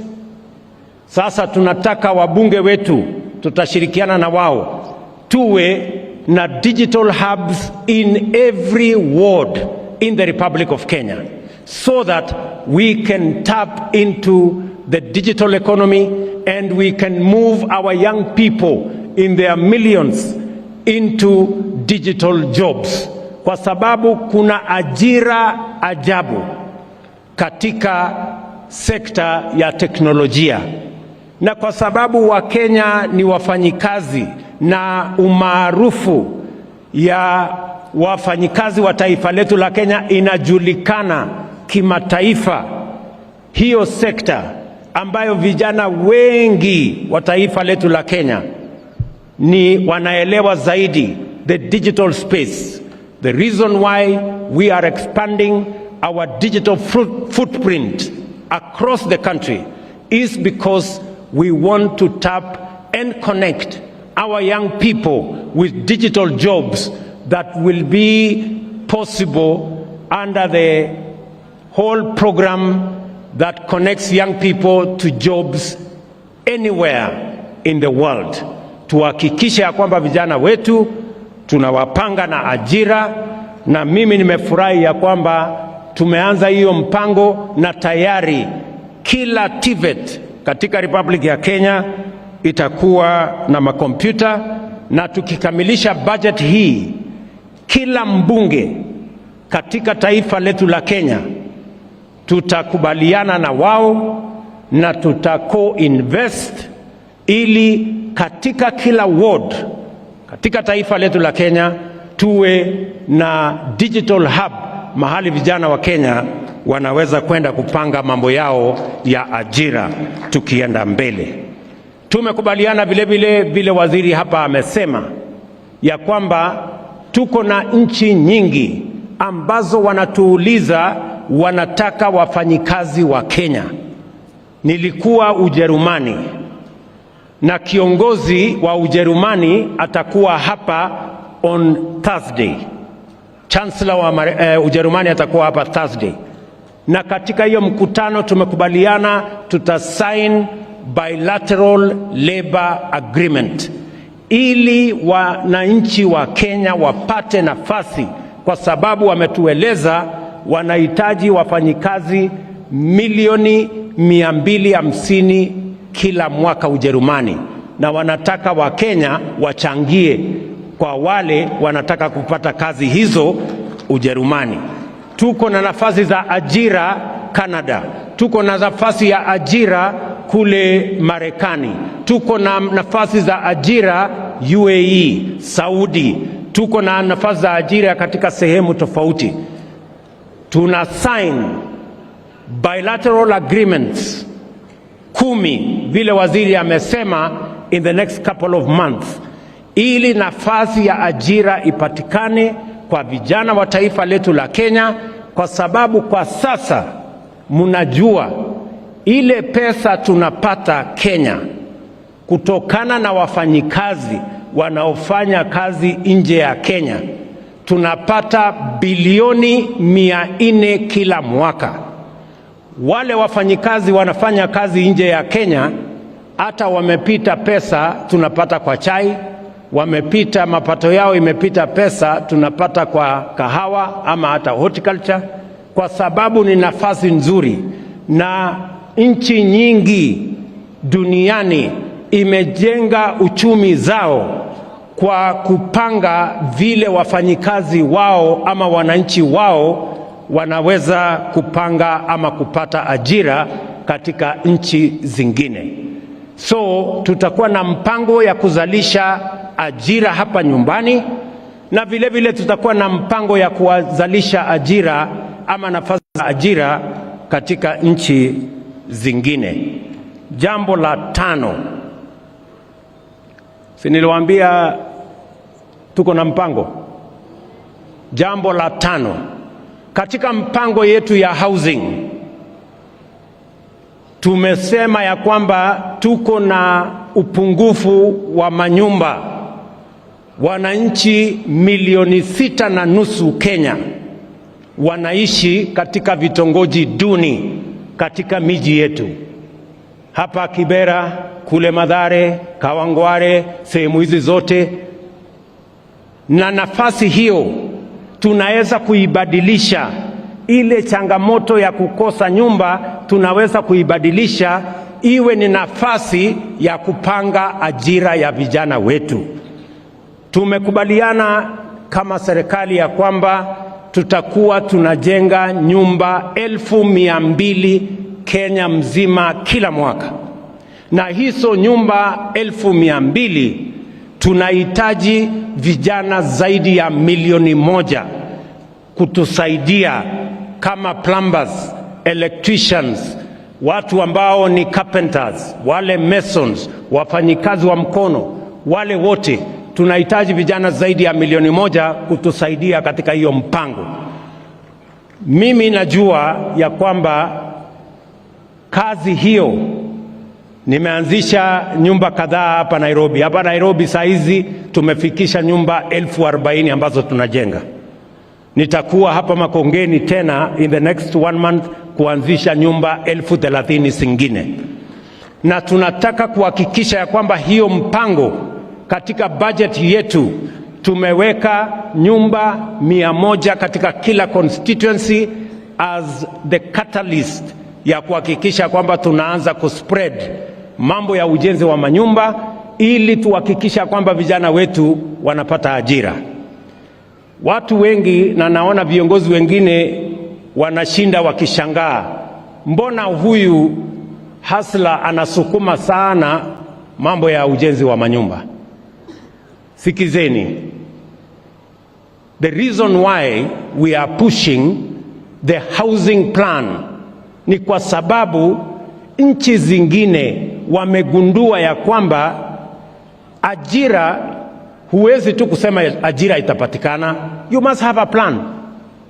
Huwezi tu kusema uchumi itakuwa alafu ajira itapatikana. Hapana, lazima uwe na mpango. You must be deliberate about where and how many jobs you are going to create in which sector and for what reason. Wale ambao wananiuliza maswali kwamba hii nyumba unaongea juu yake, wewe uko na haja gani na ile nyumba mimi naishi? Siwache tu mimi nijipange na nyumba yangu. Mimi nataka niwaambie hawa wadosi, tafadhali, unajua mpango ya housing sio nyumba peke yake tunatafuta. Hapana, tunatafuta pia ajira ya hawa vijana, kwa sababu na hiyo ndio muhimu hata kuliko ile nyumba tunajenga. Kwa sababu tusipopanga ajira ya hawa vijana, watakuwa wanatungojea barabarani, watakuwa wanahangaika mitaani, wataingia kwa madawa ya kulevya na sote tutapata hasara. It is important, and I want the good people of the labor movement who are here to listen to me very carefully. I know muko na maneno kidogo na mimi hapo, lakini I am going to explain myself mpaka tukubaliane vile tutaenda mbele pamoja. Mimi nataka tukubaliane hivi. I said 5 things. I said 6 things. Nimekamilisha. Nimesema mpango yetu ya housing, mpango yetu ya kilimo, mpango yetu ya MSME, mpango yetu ya housing, mpango yetu ya digital na mpango yetu ya diaspora. Ndio tunataka tutumie kuzalisha ajira, nafasi ya ajira, kwa sababu nafasi ya ajira ni muhimu kwa vijana wa taifa letu la Kenya. Otherwise, we are not going to solve the unemployment problem unless we have a plan on how we are going to solve it. Ya tatu, jambo la tatu, ili hii mpango yote hii iendelee, lazima vile vile tuhakikishe ya kwamba wafanyikazi wa taifa letu la Kenya pia wanashughulikiwa. How are we going to make sure that the Kenyan worker is ultimately going to reap a benefit from their work and from their sweat? Jambo la kwanza, how do we protect the Kenyan worker? How do we serve the Kenyan worker? How do we work for the Kenyan worker? For those of us who are in leadership and for those of us who have an opportunity to serve. Number one, we must make sure that when the Kenyan worker, after working for 10, 20, 30, 40, 50 years, they can retire in dignity. Today, Bwana Atwoli na hawa viongozi, nataka niwaongeleshe as one of you, as a leader like you. Hawa wafanyikazi ni jambo la kusikitisha sana, kwamba baada ya miaka 50, miaka 40, Mkenya amechangia jasho yake, amefanya bidii, anaenda katika maisha ya umaskini. Kenya, the Global Age Watch Index, you people in the labor movement should know it. The Global Age Watch Index inasema Kenya, kwa zile nchi ambazo zimefanyiwa utafiti, Kenya ni nchi namba 72 kwa nchi 96. Karibu sisi tuko mkia kwa wale watu wanaenda nyumbani ama wanaretire kwa umaskini. Why should the Kenyan worker retire into poverty? Lazima tujiulize. Lazima nyinyi kama viongozi wa labor movement, you must ask yourselves, how can you be leaders in the labor movement when the people you lead end up in retirement in poverty? And it is the reason why mimi nimekuwa na shida sana na mzee Atwoli for a very long time. Nilikuwa nauliza Atwoli, wewe unapinga hii 6%. Wewe unasema mwananchi atoe shilingi 200 kila mwezi. Ati hiyo ni pesa ya retirement, 200 shillings.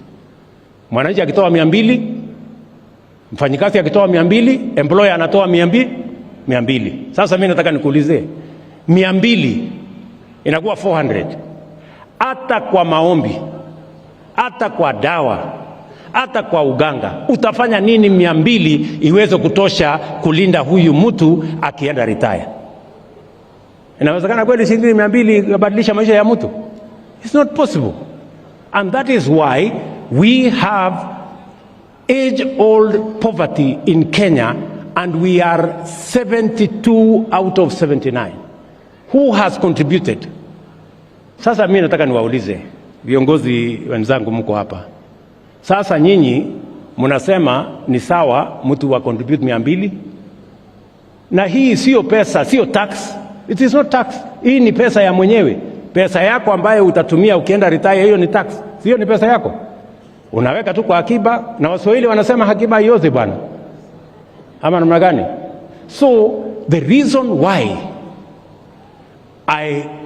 I was pushing that we change this contribution structure ya mambo ya NSSF kutoka shilingi 200 mpaka 6% ni kwa sababu tunataka wafanyikazi wetu baada ya kufanya kazi miaka 20, 30, 50 waende nyumbani wakiwa na pesa ambayo watalipwa kila mwezi, mpaka kila mtu aweze kwenda hiyo safari ya mbali akiwa anaishi maisha yenye heshima.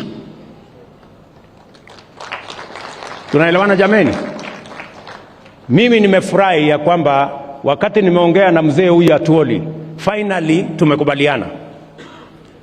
Na kuanzia miezi miwili iliyopita, sasa kila mfanyikazi analipa 6% na kila employer analipa 6%. Na unajua, the beneficiary here, good people, the beneficiary is the worker. Sasa wewe mfanyikazi umetoa 200. Sasa yule employer wako atatoa tu 200. Lakini ukitoa 1,000, he will be forced kutoa nini? 1,000. Mwenye amefaulu ni nani? Si ni mfanyikazi? Kwa sababu ile pesa yake ya retirement imeongezeka. That is the logic, my friends. In the last 2 months, let me give you the statistics. In the last 2 months, baada ya sisi kuimplement 6%, pesa ya retirement ya wafanyikazi imeongezeka kutoka 1.2 billion every month.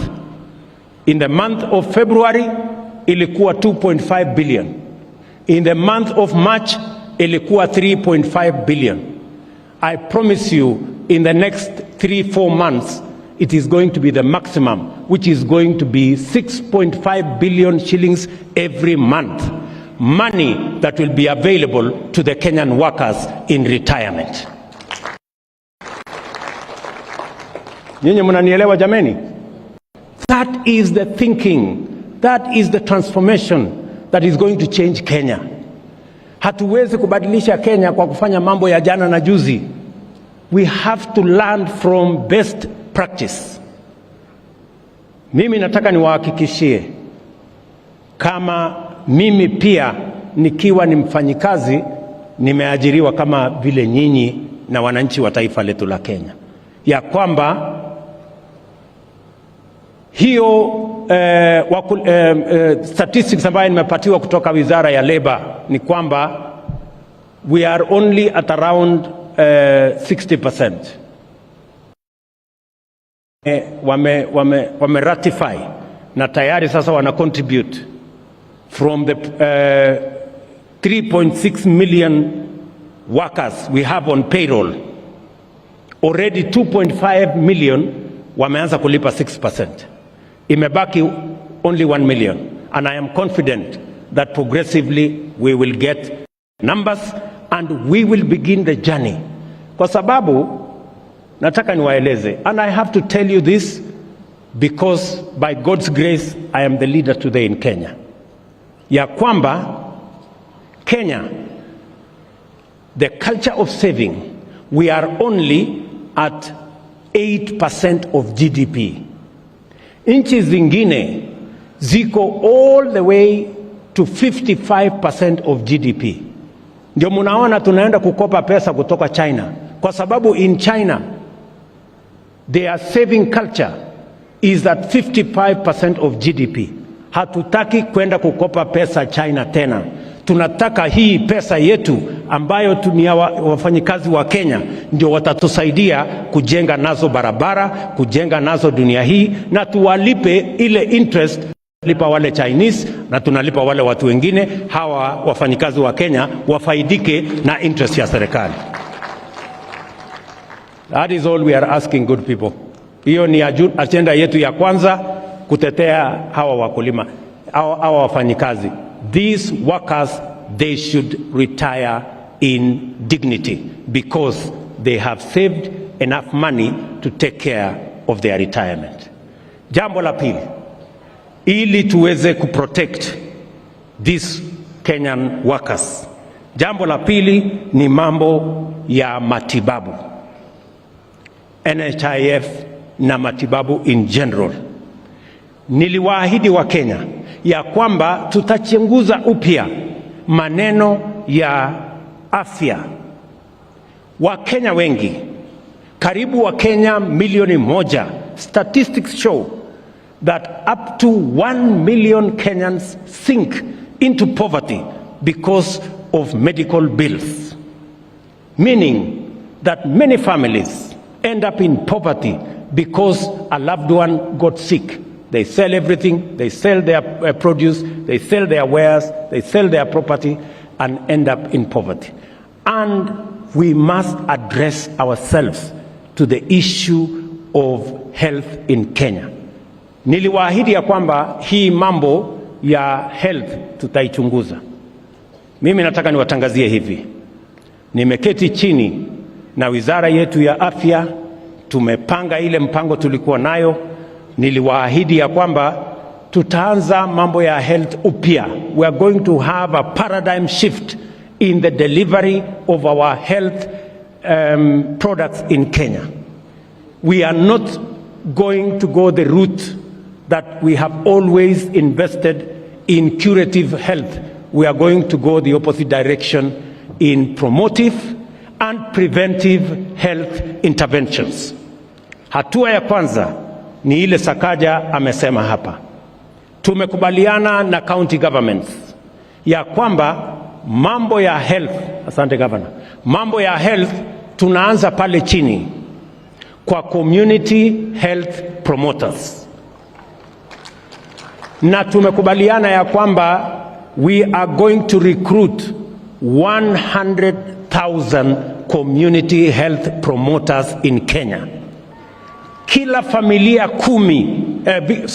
kila familia 100, munisikize vizuri, kila familia 100 tutakuwa na community health promoter moja ambaye kila mwezi atatembelea kila familia, na tumempatia equipment ya kupima pressure, kupima nini, ili ugonjwa yako tuanze kumbambana naye mapema kabla hujaenda hospitalini.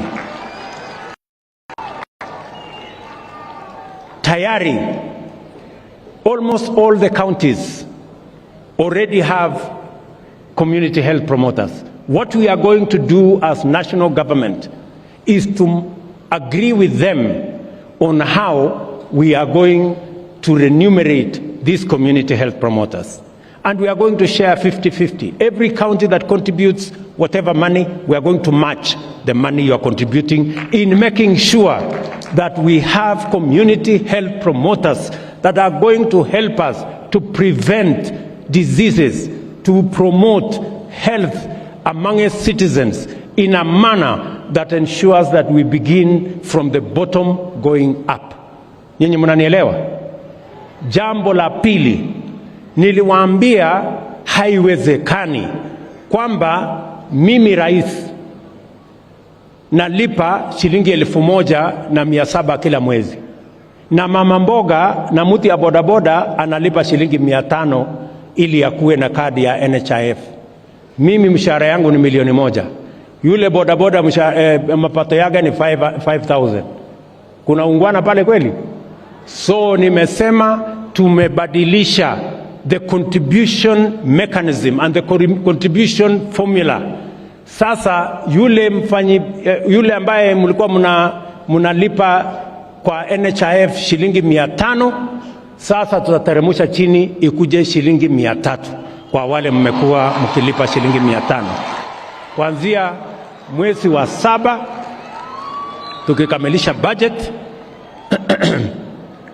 na mimi ambaye ni rais ambaye nimekuwa nishikilipa shilingi 1,000, sasa mimi nitalipa shilingi 27,500, na hawa wengine katikati hapo watalipalipa hapo kidogo kidogo namna hiyo, so that we have an equitable contribution mechanism.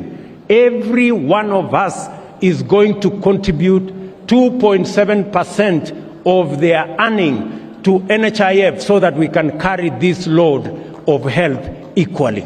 Na vile vile tumeweka mpango mzuri ili kila mwananchi apate nafasi ya kuweza kupeleka watu wao wakiwa wagonjwa. Kwanza tuna ile ambayo tunaweza kumalizana nayo kule mashinani, tumalizana nayo. Hakuna haja ya mtu mwenye ako na homa anaenda Kenyatta National Hospital. Homa tunaweza kumalizana naye huko kwa kijiji. Ni kweli ama si kweli? Iko haja ya mtu ya homa aende Kenyatta National Hospital kuleta congestion? Sisi tunamalizana naye mashambani huko nyumbani. Community health promoter, health center, dispensary hapo tunamalizana na hiyo hapo. Tumekubaliana jameni? So we have a deliberate plan on how we are going to change how we deliver health in the Republic of Kenya, because that is the timely intervention that is necessary for our republic at this point in time. Nasema hivyo kwa sababu we want to serve the Kenyan worker and protect the Kenyan worker so that they can work optimally for us and work for their country and work for our nation. Jambo la tatu ambayo lazima tufanye ili kuwasaidia wafanyikazi wetu, nimesema lazima to protect their old age, lazima to protect their health, na vile vile sera mpya. We are going to have a new wages and remunerations policy. Tunatengeneza sera mpya ambayo itashughulikia ni nani analipwa pesa ngapi. Tuondoe tofauti ambayo iko kati ya wafanyikazi wa umma, wafanyikazi wa private sector. We must harmonize how